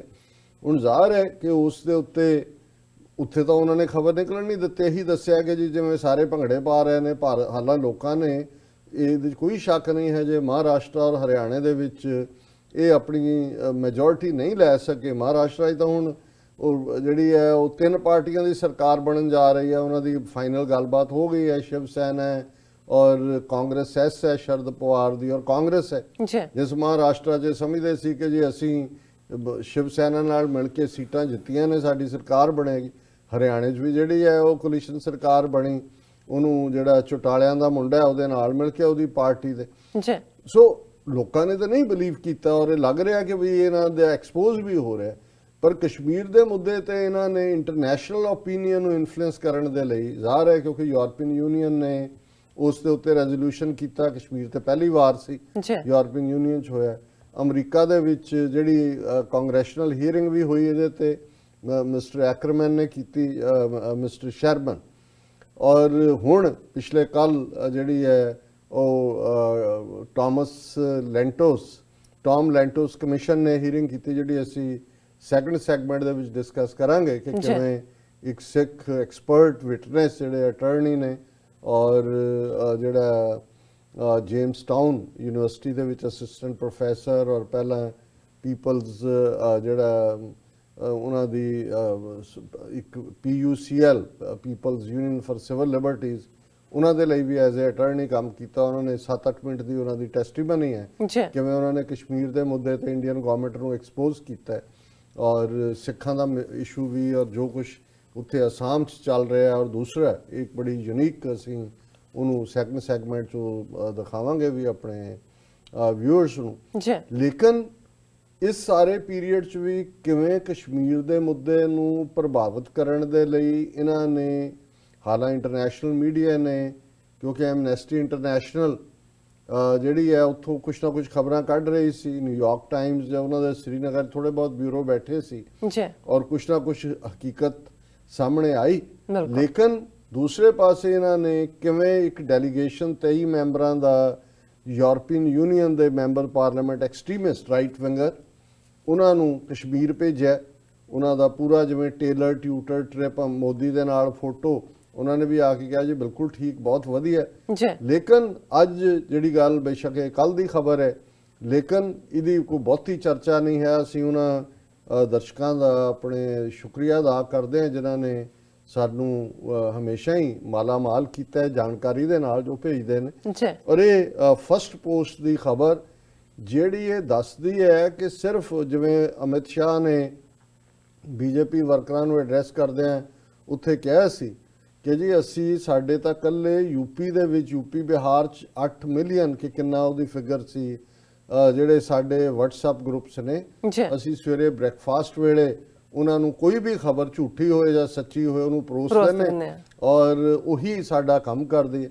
ਸੋ ਉੱਥੇ ਤਾਂ ਜਿਵੇਂ ਲੋਕਾਂ ਨੂੰ ਉਹਨਾਂ ਨੇ ਇੱਕ ਪਾਸੇ ਤਾਂ ਮੀਡੀਆ ਦੀ ਆਵਾਜ਼ ਤਾਂ ਕੁਚਲੀ ਹੋਈ ਹੈ ਜਾਂ ਗੋਚ ਬਿਠਾਇਆ ਹੋਇਆ। ਬਿਲਕੁਲ ਸੋਸ਼ਲ ਮੀਡੀਆ ਦੇ ਉੱਤੇ ਇਹਨਾਂ ਦੇ ਗਰੁੱਪ ਬੈਠੇ ਨੇ, ਔਰ ਅਸੀਂ ਦੇਖ ਰਹੇ ਹਾਂ ਕਿ ਜਿਉਂ-ਜਿਉਂ ਸਾਡੀਆਂ ਜਿਹੜੀਆਂ ਵੀਡੀਓਜ਼ ਨੇ ਉਹ ਜਾ ਰਹੀਆਂ ਅਰਾਊਂਡ, ਪਪੂਲਰ ਹੋ ਰਹੀਆਂ, ਨਾਲ ਦੀ ਨਾਲ ਇੱਕ ਦੋ ਫੇਕ ਨਾਵਾਂ ਦੇ ਥੱਲੇ ਬਹੁਤ ਸਿੱਖ ਨਾਂ ਰੱਖੇ ਹੋਣਗੇ। ਕੋਈ ਬਰਾੜ ਬਣਿਆ, ਕੋਈ ਅਮਰਜੀਤ ਸਿੰਘ ਦੇ ਨਾਂ ਥੱਲੇ ਹੀ ਰੱਖਦਾ, ਕੋਈ ਕਿਸੇ ਹੋਰ ਇਸ ਕਿਸਮ ਦੇ। ਉਹ ਹਰ ਵੀਡੀਓ ਦੇ ਥੱਲੇ ਉਹਨਾਂ ਨੇ ਨੈਗੇਟਿਵ ਕਮੈਂਟ ISI ਨਾਲ ਜੋੜ ਕੇ, ਇੱਕ ਅੱਧਾ ਦੀਪਕ ਸ਼ਰਮਾ ਜਾਂ ਕਿਸੇ ਨਾਂ ਥੱਲੇ ਜਿਹੜਾ ਗਾਲੀ ਗਲੋਚ ਕਰਦਾ। ਹੁਣ ਇਹ ਉਹਨਾਂ ਨੇ ਜਿਹਨੂੰ ਟ੍ਰੋਲਿੰਗ ਕਹਿੰਦੇ ਨੇ, ਇਨਫੈਕਟ ਇਹ ਨਹੀਂ ਹੈ ਕਿ ਕੋਈ ਉਹ ਬਹੁਤ ਛੋਟਾ ਪਰਸੈਂਟੇਜ ਹੈ ਜਿਨ੍ਹਾਂ ਦੀ ਮੈਂਟਲ ਪ੍ਰੋਗਰਾਮਿੰਗ ਇਸ ਕਿਸਮ ਦੀ ਜਿਹੜੇ ਆਪਣੇ ਆਪ ਹੀ ਕਰਦੇ ਹੋਣਗੇ। 95% ਇਹ ਪਲੈਨਡ ਹੈ, ਉਹਨਾਂ ਨੇ ਟਾਰਗੇਟ ਕੀਤੇ ਹੋਏ ਨੇ ਕਿ ਵੀ ਅਲਟੀਮੇਟਲੀ ਬੇਸ਼ੱਕ ਉਹਨਾਂ ਨੂੰ ਗਾਲਾਂ ਕੱਢਣ ਵਾਲੇ ਵੀ ਆ ਜਾਂਦੇ ਨੇ, ਫਿਰ ਉਹਨੂੰ ਅੱਗੋਂ ਗਾਲਾਂ ਕੱਢਣ ਵਾਲੇ ਕੋਈ ਹੋਰ ਟ੍ਰੋਲਰ ਆ ਜਾਂਦੇ ਨੇ। ਨਤੀਜੇ ਦੇ ਤੌਰ ਤੇ ਜਿਹੜੀ ਚੀਜ਼ ਦਾ ਫੋਕਸ ਹੈ, ਧਿਆਨ ਉਸ ਤੋਂ ਪਾਸੇ ਚਲਾ ਜਾਂਦਾ, ਔਰ ਜ਼ਾਹਰ ਹੈ ਜਿਹਨੂੰ ਵੀ ਟ੍ਰੋਲ ਕੀਤਾ ਜਾਂਦਾ ਹੈ, ਜੇ ਉਹ ਕਈ ਲੋਕ ਦੌੜ ਜਾਂਦੇ ਨੇ, ਉਹ ਭਾਵੇਂ ਕੋਈ ਕਿਸੇ ਮੁੱਦੇ ਤੇ ਕਿਸੇ ਨੇ ਸਿਧਾਂਤਕ ਬਿਆਨ ਦਿੱਤਾ ਹੋਏ ਉਹਦੇ ਪਿੱਛੇ ਉਹ ਲਾ ਦਿੰਦੇ ਨੇ। ਹੁਣ ਇਹ ਅਸੀਂ ਟ੍ਰੈਂਡ ਦੇਖ ਰਹੇ ਹਾਂ ਕਿ ਇਹ ਸਿਰਫ ਉੱਥੋਂ ਤੱਕ ਨਹੀਂ ਹੈ ਮਹਿਦੂਦ, ਕਿਵੇਂ ਯੂਰਪ ਦੇ ਵਿੱਚ, ਅਮਰੀਕਾ ਦੇ ਵਿੱਚ, ਔਰ ਦੁਨੀਆ ਦੇ 65 ਦੇਸ਼ਾਂ ਦੇ ਵਿੱਚ ਭਾਰਤੀ ਨਿਜ਼ਾਮ ਨੇ ਇਸ ਕਿਸਮ ਦੇ website, news portals, fake media identity ਵਾਲੇ ਲੋਕ ਖੜੇ ਕੀਤੇ ਨੇ। ਗੱਲ ਮੈਂ ਨਹੀਂ ਕਹਿ ਰਿਹਾ, ਕਿਸੇ ਪਾਕਿਸਤਾਨੀ ਜਰਨਲਿਸਟ ਨੇ ਨਹੀਂ ਕਹੀ ਜਾਂ ਕਿਸੇ ਹੋਰ ਸਿੱਖ ਨੇ ਨਹੀਂ ਕਹੀ। ਯੂਰਪੀਅਨ ਯੂਨੀਅਨ ਦੀ ਇੱਕ ਨਾਨ ਪ੍ਰੋਫਿਟ ਬਾਡੀ ਹੈ ਡਿਸਇਨਫੋ ਲੈਬ, ਉਹਨਾਂ ਨੇ, ਕਿਉਂਕਿ ਇਨਵੈਸਟੀਗੇਟਿਵ ਜਰਨਲਿਜ਼ਮ ਹੁੰਦਾ, ਉਹਨਾਂ ਨੇ ਇਸ ਦੇ ਉੱਤੇ ਪੂਰੀ ਇਨਵੈਸਟੀਗੇਸ਼ਨ ਕਰਕੇ ਕੱਲ ਜਿਹੜੀ ਫਸਟ ਪੋਸਟ ਹੈ ਉਸ ਦੇ ਵਿੱਚ ਇਹ ਸਟੋਰੀ ਪਬਲਿਸ਼ ਹੋਈ ਹੈ ਇਹ ਬ੍ਰਸਲਸ ਦੇ ਵਿੱਚ ਬੇਸਡ ਹੈ, ਜਿਹੜੀ ਯੂਰਪੀਅਨ ਯੂਨੀਅਨ ਡਿਸਇਨਫੋ ਲੈਬ ਹੈ, ਜ਼ਾਹਰ ਹੈ ਜਿਨੀਵਾ ਦੇ ਵਿੱਚ। ਔਰ ਇਹਦਾ ਟਾਈਟਲ ਹੀ ਇਹ ਹੈ, Brussels based NGO uncovers 265 fake news websites serving Indian governmental interest portals linked to NGO behind members of European Parliament's visit to Kashmir। ਇਹ ਹੁਣ ਛੋਟੀ ਗੱਲ ਨਹੀਂ ਹੈ ਜੀ ਕਿ ਇਸ NGO ਨੇ ਇਹ ਅਨਕਵਰ ਕੀਤਾ ਹੈ ਕਿ 265 ਨਿਊਜ਼ ਵੈਬ ਪੋਰਟਲਸ ਵੈਬਸਾਈਟਸ ਨੇ 65 ਦੇਸ਼ਾਂ ਦੇ ਵਿੱਚ ਅੱਡ-ਅੱਡ, ਅਮਰੀਕਾ ਸਮੇਤ, ਯੂਰਪ ਦੇ ਇਹ ਦੇਸ਼ ਨੇ ਬਹੁਤੇ, ਔਰ ਦੂਸਰੇ ਪਾਸੇ ਜਿਹੜੇ ਭਾਰਤੀ ਇੰਟਰਸਟ ਵਾਲੀਆਂ ਖਬਰਾਂ ਜਾਂ ਉਹਨਾਂ ਦੇ ਕੇਸ ਨੂੰ ਪ੍ਰਮੋਟ ਕਰਦੇ ਨੇ। ਔਰ ਇਹਨਾਂ ਚੋਂ ਹੀ ਇੱਕ ਉਹ ਵੈਬ ਪੋਰਟਲ ਹੈ ਜਿਹਨੇ ਜਿਹੜੇ 23 ਮੈਂਬਰ ਯੂਰਪੀਅਨ ਯੂਨੀਅਨ ਦੇ ਇੰਡੀਆ ਦੀ ਟ੍ਰਿਪ ਤੇ ਭੇਜੇ, ਉਹ AC ਫੇਕ ਗਰੁੱਪ ਵਾਲਾ। ਜ਼ਾਹਰ ਹੈ ਇਹ ਇੰਡੀਅਨ ਇੰਟੈਲੀਜੈਂਸ ਏਜੰਸੀਆਂ ਦਾ ਫਰੰਟ ਹੈ ਜੀ। ਇਹ ਬਹੁਤ ਵੱਡੀ ਖਬਰ ਹੈ ਕਿ ਇਹਨਾਂ ਨੇ ਆਪਣੇ ਦੇਸ਼ ਦੇ ਵਿੱਚ ਤਾਂ ਗੰਦ ਪਾਇਆ ਹੀ ਹੋਇਆ, ਜਿਸ ਲੈਵਲ ਤੱਕ ਜਾ ਕੇ ਇਹਨਾਂ ਨੇ ਇਹੀ ਖਰੀਦੋ ਫਰੋਖਤ, ਇਹੀ ਮਿਸ ਇਨਫੋਰਮੇਸ਼ਨ, ਇਸੇ ਤਰ੍ਹਾਂ ਹੌਡੀ ਮੌਡੀ ਐਵੇਂ ਨਹੀਂ ਹੋ ਗਿਆ ਜਾਂ ਜੋ ਕੁਝ ਹੁਣ ਇਹ ਕਰ ਰਹੇ ਨੇ, ਉਹ ਜਿਸ ਲੈਵਲ ਦੇ ਉੱਤੇ ਪੋਲੀਟੀਕਲੀ ਕਸ਼ਮੀਰ ਦੇ ਮੁੱਦੇ ਤੇ ਆਵਾਜ਼ ਨੂੰ ਸਾਇਲੈਂਟ ਕਰ ਰਹੇ ਨੇ, ਹਰਾਸ ਕਰਦੇ ਨੇ ਜਿਹੜਾ ਵੀ ਕੋਈ ਅਦਰ ਵੇ ਕਰ ਰਿਹਾ। ਔਰ ਇਸ ਸਾਰੇ ਦੇ ਵਿੱਚ ਜੇ ਹੁਣ ਟੌਮ ਲੈਂਟੋਸ ਕਮਿਸ਼ਨ ਦੇ ਵਿੱਚ ਇੱਕ ਇੰਡੀਅਨ ਇੰਟੈਲੀਜੈਂਸ ਏਜੰਸੀਆਂ ਦੀ ਫਰੰਟ ਜਨਾਨੀ ਨੂੰ ਵੀ ਲਿਆਏ, ਸ਼੍ਰੀ ਨਿਵਾਸਨ ਸ਼ਰਮਾ, ਕਿ ਉਹ ਵੀ ਕਸ਼ਮੀਰਨ ਬਣੀ, ਔਰ ਉਹਦੀ ਅੱਜ ਸਪੀਚ ਨੂੰ ਸਾਰੇ ਪਾਸੇ ਜਿਹੜਾ ਹੈ ਉਹਨੇ ਬਣੀ ਬਣਾਈ ਸਟੇਟਮੈਂਟ ਪੜ੍ਹੀ ਕਿ ਜੀ ਸਾਡੇ ਕਸ਼ਮੀਰੀ ਪੰਡਤ, ਸਾਡੇ ਇੰਨੇ ਜ਼ੁਲਮ ਹੋਏ ਕਸ਼ਮੀਰ ਦੇ ਵਿੱਚ, ਤਾਂ ਜੋ ਸੀਰੀਆ ਦੇ ਵਿੱਚ ਇਸਲਾਮਿਕ ਸਟੇਟ ਕਰ ਰਹੀ ਹੈ ਉਹ ਚੱਲ ਰਿਹਾ ਹੈ, ਇਹ ਬਿਲਕੁਲ ਜਿਹੜਾ ਹੈ ਬਿਲਕੁਲ ਠੀਕ ਕੀਤਾ, ਸਭ ਦੇ ਇਕੁਅਲ ਰਾਈਟ ਕਰਤੇ 370 ਖਤਮ ਕਰਕੇ।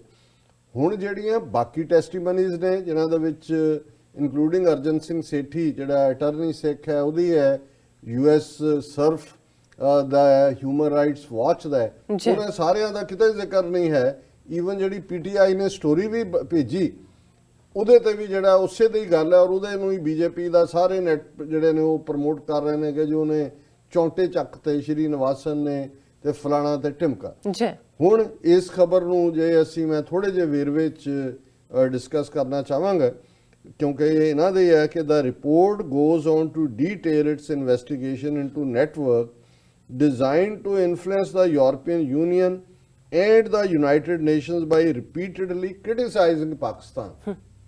ਹੁਣ ਇਹ ਸਿਰਫ ਇਹ ਜਿਹੜੇ ਆਲਮੋਸਟ 265 ਫੇਕ ਵੈਬ ਪੋਰਟਲ ਨੇ, ਇਹਨਾਂ ਦਾ ਇੱਕ ਮਕਸਦ ਤਾਂ ਝੂਠ ਇੰਡੀਆ ਦਾ ਪਰੋਸਣ ਹੈ, ਦੂਜਾ ਜਿਹੜੀ ਉਹਨਾਂ ਦੀ ਟਾਰਗੇਟਡ ਟਾਸਕ ਹੈ ਉਹਦੇ 'ਚ ਪਾਕਿਸਤਾਨ ਨੂੰ ਬਦਨਾਮ ਕਰਨਾ। ਹੁਣ ਜਦੋਂ ਸਾਡੇ ਲੋਕਾਂ 'ਚ ਵੀ ਕਈ ਲੋਕ ਤੁਹਾਨੂੰ ਮਿਲ ਜਾਣਗੇ, ਕਹਿਣਗੇ ਜੀ ਪਾਕਿਸਤਾਨ ਫੇਲਡ ਸਟੇਟ ਹੈ। ਹੁਣ ਸਿੱਖ ਜਦੋਂ ਕਰਤਾਰਪੁਰ ਲਾਂਘੇ ਦੇ ਲਈ ਜਾਂ ਗੁਰੂ ਨਾਨਕ ਸਾਹਿਬ ਦੇ 550 ਸਾਲਾਂ ਲਈ ਗਏ, ਉੱਥੇ ਜਾ ਕੇ ਉਹਨਾਂ ਨੇ ਦੇਖਿਆ, ਉਹ ਕਹਿੰਦੇ ਨੇ ਵੀ ਸਾਡੀ ਵਿਸ਼ ਹੈ ਜੇ ਸਾਡਾ ਕਦੇ ਦੁਬਾਰਾ ਸਾਨੂੰ ਜ਼ਿੰਦਗੀ ਮਿਲੇ ਤੇ ਅਸੀਂ ਪਾਕਿਸਤਾਨ 'ਚ ਜੰਮੀਏ।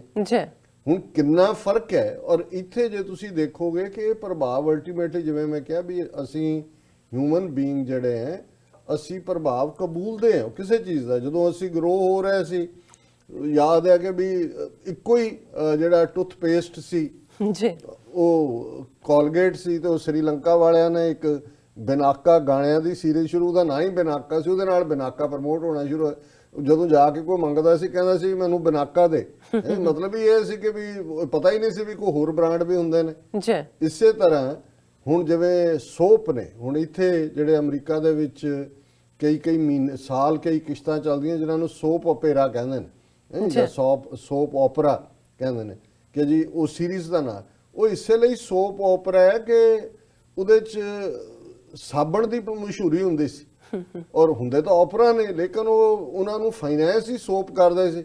ਸਾਡੇ ਵੀ ਉੱਥੇ ਉਹ ਲਕਸ ਤੇ ਲਾਈਫ ਬॉय, ਲਾਲ ਜਿਹਾ ਸਾਬਣ ਤੇ ਲਕਸ, ਉਹੀ ਹੁੰਦਾ ਸੀ ਕਿ ਜੀ ਜਦੋਂ ਬੰਦਾ ਲਾਈਫ ਬॉय ਨਾਲ ਥੋੜੇ ਜਿਹੇ ਵਿਚਾਰੇ ਪੂਅਰ ਕਲਾਸ ਦੇ ਨਹਾਉਂਦੇ ਸੀ, ਲਕਸ ਨਾਲ ਜਿਹੜਾ ਨਹਾਉਂਦਾ ਸੀ ਉਹ ਆ ਕੇ ਦੱਸਦਾ ਸੀ ਕਿ ਖੁਸ਼ਬੂ ਦੇਖੋ ਮੈਂ ਲਕਸ ਨਾਲ ਨਹਾ ਕੇ ਆਇਆ। ਲੇਕਿਨ ਮੈਂ ਗੱਲ ਪਬਲਿਸਿਟੀ ਦੀ ਜਾਂ ਜਿਹੜੇ ਚੀਜ਼ਾਂ ਦੇ ਪ੍ਰਭਾਵ ਲੋਕ ਕਬੂਲਦੇ ਨੇ ਉਹਦੀ ਗੱਲ ਕਰ ਰਹੇ। ਹੁਣ ਇਹ ਜਿਹੜੇ 265 ਫੇਕ ਨਿਊਜ਼ ਵੈਬ ਪੋਰਟਲਸ ਨੇ, ਔਰ ਇਹਨਾਂ ਨੇ ਕਿਹਾ ਵੀ ਇਹਨਾਂ ਦਾ ਟਾਰਗੇਟ ਕੀ ਹੈ, ਯੂਰਪੀਅਨ ਯੂਨੀਅਨ ਦੇ ਡਿਸੀਜਨ ਮੇਕਰਸ ਨੂੰ ਪ੍ਰਭਾਵਿਤ ਕਰਨਾ, ਯੂਨਾਈਟਿਡ ਨੇਸ਼ਨਸ ਨੂੰ। ਜੀ ਔਰ ਕਿਸ ਹੱਦ ਤੱਕ ਇਹ ਕਾਮਯਾਬ ਨੇ ਜ਼ਾਹਰ ਹੈ ਸਾਹਮਣੇ। The report also analyzed the motive behind the creation of such fake news outlets and said listed 3 possibilities। ਹੁਣ ਜਿਹੜੀਆਂ ਉਹਨਾਂ ਨੇ ਕਿਹਾ ਜੀ ਕਿਉਂ ਇਹਨਾਂ ਨੇ ਇੰਨੇ ਵੱਡੇ ਪੈਮਾਨੇ ਤੇ ਇੰਡੀਅਨ ਏਜੰਸੀਆਂ ਨੇ ਕ੍ਰੀਏਟ ਕੀਤਾ, ਇਹਦਾ ਮਕਸਦ ਕੀ ਹੈ। ਜੀ ਉਹਨਾਂ ਨੇ ਕਿਹਾ ਕਿ ਵੀ ਇਸ ਦਾ ਜਿਹੜਾ 3 ਪੋਸੀਬਿਲਿਟੀਜ਼ ਨੇ। ਪਹਿਲਾ, to influence global institutions and elected representatives with coverage of specific events and demonstrations to provide NGOs with useful press material to reinforce their credibility and thus be impactful। ਹੁਣ ਜ਼ਾਹਰ ਹੈ ਜਦੋਂ ਅਸੀਂ ਵੀ ਕੋਈ ਪ੍ਰੈਸ ਰਿਲੀਜ਼ ਭੇਜਦੇ ਹਾਂ ਤਾਂ ਮੇਰਾ ਇਹੀ ਕਹਿਣਾ ਹੁੰਦਾ, ਮੈਂ ਕਿਹਾ ਵੀ ਇੰਨੀ ਕੁ ਬਣਾਓ ਕਿ ਵੀ ਜਿਹਨੂੰ ਤੁਸੀਂ ਭੇਜਣਾ ਉਹਨੇ ਸਿਰਫ ਆਪਣਾ ਨਾਂ ਹੀ ਉੱਤੇ ਕਰਨਾ, ਕਾਪੀ ਪੇਸਟ ਹੀ ਕਰਨਾ। ਹੁਣ ਕੋਈ ਮਿਹਨਤ ਕਰਨ ਵਾਲਾ ਜਰਨਲਿਸਟ ਨਹੀਂ ਹੈ ਵੀ ਉਹਨੇ ਸਟੋਰੀ ਗਈ ਉਹਨੇ ਅੱਗੋਂ ਆਪਣਾ ਇਨਵੈਸਟੀਗੇਟ ਨਾ, ਉਹਨੇ ਕਾਪੀ ਪੇਸਟ ਕਰਨਾ। ਤਾਂ ਮੇਰਾ ਹੁੰਦਾ ਹੈ ਕਿ ਵੀ ਬਰੀਫ ਭੇਜੋ। ਔਰ ਉਹਨਾਂ ਨੇ ਕਿਹਾ ਜੀ ਵੀ ਇਹ ਜਿਹੜੇ ਸਾਰੇ ਵੈਬ ਪੋਰਟਲ ਨੇ ਇਹਨਾਂ ਦਾ ਪਹਿਲਾ ਹੈ ਕਿ ਜਿਹੜੀਆਂ ਗਲੋਬਲ ਇੰਸਟੀਟਿਊਸ਼ਨਸ ਨੇ ਤੇ ਇਲੈਕਟਡ ਰਿਪਰੈਜ਼ੈਂਟੇਟਿਵਸ ਨੇ ਉਹਨਾਂ ਨੂੰ ਤੁਸੀਂ ਕਵਰੇਜ ਭੇਜਣੀ ਹੈ ਸਪੈਸੀਫਿਕ ਇਵੈਂਟਸ ਦੀ। ਜਾਂ ਤੁਸੀਂ ਡੈਮੋਨਸਟ੍ਰੇਸ਼ਨ ਭਾਵੇਂ 5 ਕਸ਼ਮੀਰੀ ਪੰਡਤ ਨੇ ਲਿਖ ਦਿਓ ਜੀ ਲਾਰਜ ਡੈਮੋਨਸਟ੍ਰੇਸ਼ਨ ਹੈਪਨ, ਜਿਹੜਾ ਦੂਸਰੇ ਦਾ ਹੋਇਆ ਉਹ ਖਬਰ ਹੀ ਗਾਇਬ ਕਰ ਦਿਓ, ਉਹਦੇ 'ਚ ਇੱਕ ਅੱਧੇ ਤੋਂ ਗੜਬੜ ਕਰਵਾ ਕੇ ਕਹੋ ਜੀ ਕਿ ਵੀ ਉੱਥੇ ਆਹ ਗੜਬੜ ਹੋਈ। ਫਿਰ ਉਹਨਾਂ ਨੇ ਕਿਹਾ ਵੀ ਇਹਦੇ ਨਾਲ ਜਿਹੜਾ ਪ੍ਰੈਸ ਮਟੀਰੀਅਲ ਪ੍ਰੈਸ ਪੈਕੇਜ ਤਿਆਰ ਕੀਤੇ ਹੁੰਦੇ ਨੇ, ਤੁਹਾਨੂੰ ਪ੍ਰੈਸ ਕਿੱਟ ਮਿਲਦੀ ਹੈ, ਤੁਸੀਂ ਉਹਦੇ ਚੋਂ ਹੀ ਨਿਊਜ਼ ਸਟੋਰੀ ਪ੍ਰਿਪੇਅਰ ਕਰਦੇ ਹੋ, ਗਲੋਬਲੀ ਭੇਜ ਦਿੰਦੇ ਹੋ। ਫਿਰ to add several layers of media outlets that quote and republish one another. ਹੁਣ ਜੇ 265 ਨੇ, ਹੁਣ ਜੇ ਇੱਕ ਯੂਰਪ ਦੇ ਵਿੱਚ ਇੱਕ ਪਬਲੀਕੇਸ਼ਨ ਦੇ ਵਿੱਚ ਇੱਕ ਸਟੋਰੀ ਉਹਨਾਂ ਨੇ ਪਲਾਂਟ ਕਰ ਦਿੱਤੀ, ਹੁਣ ਅਮਰੀਕਾ ਵਾਲਾ ਜਿਹੜਾ ਪੋਰਟਲ ਹੈ ਉਹ ਯੂਰਪ ਵਾਲੇ ਨੂੰ ਕੋਟ ਕਰੇਗਾ ਜੀ ਐਜ਼ ਪਬਲਿਸ਼ਡ ਇਨ ਦਿਸ, ਇੱਥੋਂ ਵਾਲੇ ਨੂੰ ਲੱਗੇਗਾ ਜੀ ਇਹ ਤਾਂ ਇੰਡੀਆ ਦੀ ਥੋੜੀ ਸਟੋਰੀ ਜਾਂ ਇੰਡੀਆ ਚੋਂ ਥੋੜੀ ਆਈ, ਤਾਂ ਯੂਰਪ ਚੋਂ ਆਈ ਹੈ। ਸੋ ਇੱਕ ਦੂਸਰੇ ਨੂੰ ਇਸੇ ਲਈ ਇੰਨਾ ਵਾਈਡ ਨੰਬਰ ਔਰ 65 ਦੇਸ਼ਾਂ ਦੇ ਵਿੱਚ ਉਹਨਾਂ ਨੇ ਨੈਟਵਰਕ ਕ੍ਰੀਏਟ ਕੀਤਾ।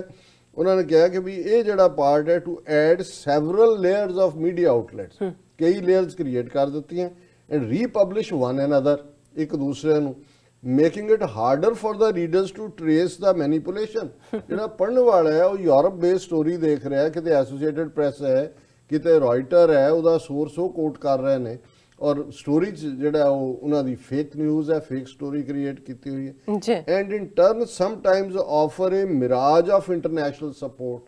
ਇੱਕ ਤੁਸੀਂ ਮਿਰਾਜ, ਮ੍ਰਿਗ ਤ੍ਰਿਸ਼ਨਾ ਕਹਿੰਦੇ ਨੇ। ਹੁਣ ਮ੍ਰਿਗ ਤ੍ਰਿਸ਼ਨਾ ਕੀ ਹੁੰਦੀ ਹੈ? ਅਸੀਂ ਅਕਸਰ ਕਿ ਇੱਕ ਹਿਰਨ ਹੈ ਡੈਜ਼ਰਟ ਦੇ ਵਿੱਚ, ਉਹ ਪਿਆਸਾ ਹੈ, ਭੱਜ ਰਿਹਾ, ਤੇ ਜਦੋਂ ਸੂਰਜ ਦੀਆਂ ਕਿਰਨਾਂ ਰੇਤੇ ਤੇ ਪੈਂਦੀਆਂ ਨੇ ਔਰ ਐਂ ਲੱਗਦਾ ਵੀ ਪਾਣੀ ਦਾ ਵੱਡਾ ਛੱਪੜ ਹੈ, ਉਹ ਭੱਜ ਕੇ ਉੱਥੇ ਆਉਂਦਾ, ਕੁਝ ਨਹੀਂ ਹੁੰਦਾ, ਉਹ ਫਿਰ ਕੁਝ ਡਿਸਟੈਂਸ ਤੇ ਦੇਖਦਾ। ਸੋ ਇਹ ਜਿਹੜੀਆਂ ਆਰਟੀਫੀਸ਼ੀਅਲ ਖਬਰਾਂ ਜਾਂ ਪਲਾਂਟਸ ਨੇ ਉਹਨਾਂ ਨਾਲ ਤੁਸੀਂ ਇੱਕ ਮਿਰਾਜ ਕ੍ਰੀਏਟ ਕਰਦੇ ਹੋ, ਇੱਕ ਮ੍ਰਿਗ ਤ੍ਰਿਸ਼ਨਾ ਕ੍ਰੀਏਟ ਕਰਦੇ ਹੋ। ਔਰ ਥਰਡਲੀ ਉਹਨਾਂ ਨੇ ਕਿਹਾ ਕਿ ਵੀ ਜਿਹੜਾ third reason readers to trace ਦਾ manipulation and in turn offer a mirage of international support. ਇਹ ਪ੍ਰਭਾਵ ਦਿਓ ਕਿ ਜੀ ਸਾਰੀ ਦੁਨੀਆ ਹੁਣ ਤਾਂ ਪਾਕਿਸਤਾਨ ਦੇ ਖਿਲਾਫ ਹੈ, ਸਾਰੀ ਦੁਨੀਆ ਕਸ਼ਮੀਰ ਦੇ ਮੁੱਦੇ ਤੇ ਸਾਨੂੰ ਸਪੋਰਟ ਕਰ ਰਹੀ। ਉੱਥੇ ਕਹਿੰਦੇ ਮਾੜਾ ਮੋਟਾ ਟਰਕੀ, ਮਲੇਸ਼ੀਆ ਉਹ ਵੀ ਘਟ ਗਿਆ, ਕਸ਼ਮੀਰ ਦੇ ਮੁੱਦੇ ਤੇ ਸਾਨੂੰ ਸਾਰੀ ਦੁਨੀਆ ਨੇ ਸਪੋਰਟ ਕੀਤਾ। ਉਹੀ ਆਪਣੇ ਵੈਬਸਾਈਟਸ ਰਾਹੀਂ ਇਹ ਸਾਰਾ propaganda. And finally to influence public perceptions on Pakistan by multiplying iterations of the same content available on search engines.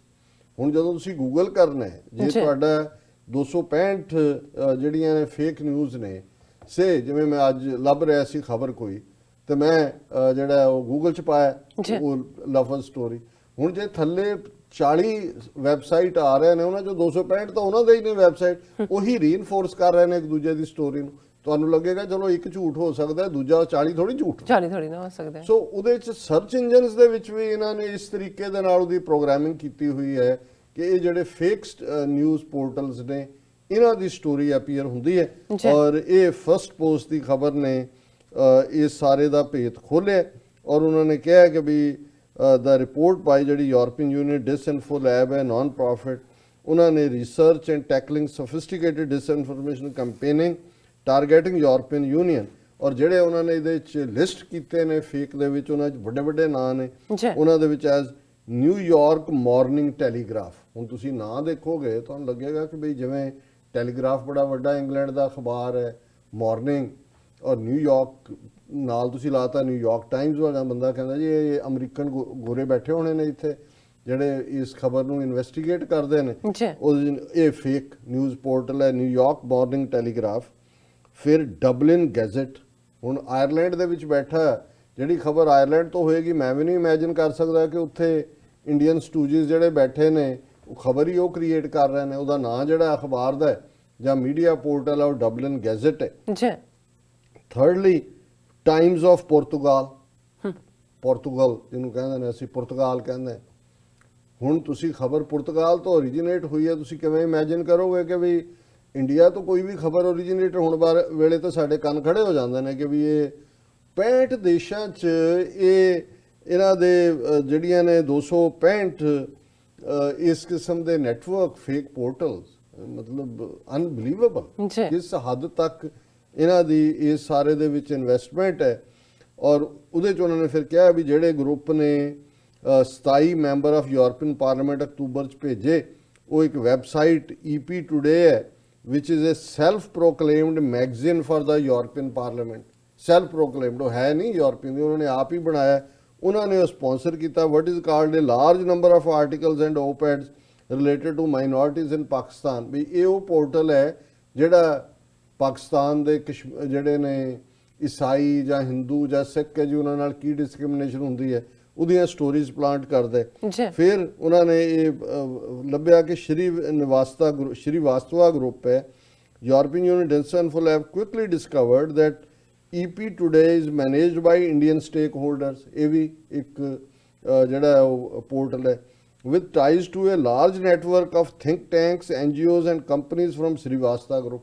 ਇਹ ਇਕੱਲਾ ਮੀਡੀਆ ਪੋਰਟਲ ਨਹੀਂ ਹੈ, ਇਹਨਾਂ ਨੇ NGOs ਵੀ ਕ੍ਰੀਏਟ ਕੀਤੀਆਂ ਹੋਈਆਂ, ਇਹਨਾਂ ਨੇ ਥਿੰਕ ਟੈਂਕ ਵੀ ਕ੍ਰੀਏਟ ਕੀਤੇ ਹੋਏ, ਸਭ ਫੇਕ। ਔਰ ਉਹਨਾਂ ਨੂੰ ਇੰਡੀਅਨ ਇੰਟੈਲੀਜੈਂਸ ਏਜੰਸੀਆਂ ਜਿਹੜੀਆਂ ਨੇ ਉਹ ਕੰਟਰੋਲ ਕਰਦੀਆਂ ਨੇ। We also found that IP address of Srivastava Group is also home to obscure online media, the Delhi Times and the International Institute for Non-Aligned Studies, which are all based in the same address in New Delhi, India। ਕਿ ਜਿਹੜਾ ਸ਼੍ਰੀਵਾਸਤਵਾ group ਹੈ, ਹੁਣ ਇਹ ਉਹ group ਹੈ New Delhi Times ਔਰ international institute for non aligned studies, ਜਿਨ੍ਹਾਂ ਨੇ ਇਹ ਪਾਰਲੀਮੈਂਟਰੀ ਮੈਂਬਰਸ ਨੂੰ ਫਾਈਨ। ਸੋ ਜਿਹੜਾ ਮਨੀ ਹੈ, ਜਿਹੜਾ ਇੰਡੀਅਨ ਇੰਟੈਲੀਜੈਂਸ ਏਜੰਸੀਆਂ ਦਾ ਪੈਸਾ ਉਹ ਪੰਪ ਹੁੰਦਾ ਹੈ ਬਿਲਕੁਲ ਇਧਰੋਂ NGOs ਦੇ ਖਾਤੇ, NGOs ਰਾਹੀਂ ਦੂਸਰੇ ਪਾਸੇ ਪਹੁੰਚਦਾ ਹੈ, ਉਹਨਾਂ ਰਾਹੀਂ ਉਹ ਕਹਿੰਦੇ ਨੇ ਜੀ ਚਲੋ ਅਸੀਂ ਤੁਹਾਡਾ ਟੂਰ ਕਰਾ ਦਿੰਦੇ ਹਾਂ, we will take care of everything. ਇਹ ਸਾਰਾ ਇੰਟੈਲੀਜੈਂਸ ਨੈਟਵਰਕ ਹੈ। ਔਰ ਉਹਨਾਂ ਨੇ ਕਿਹਾ ਕਿ ਵੀ ਇਹ ਸਾਰਾ ਹੀ ਇੰਨੇ ਵੱਡੇ ਲੈਵਲ ਦੇ ਉੱਤੇ ਚੱਲ ਰਿਹਾ ਹੈ। ਔਰ ਮੈਂ ਸਮਝਦਾ ਵੀ ਇੰਨੀ ਵੱਡੀ ਸਟੋਰੀ ਇਹ ਕੋਈ ਛੋਟਾ ਨਹੀਂ ਹੈ ਕੰਮ ਕਿ ਵੀ ਕਿਹਦੇ ਨਾਲ ਸਾਡਾ ਵਾਹ ਹੈ।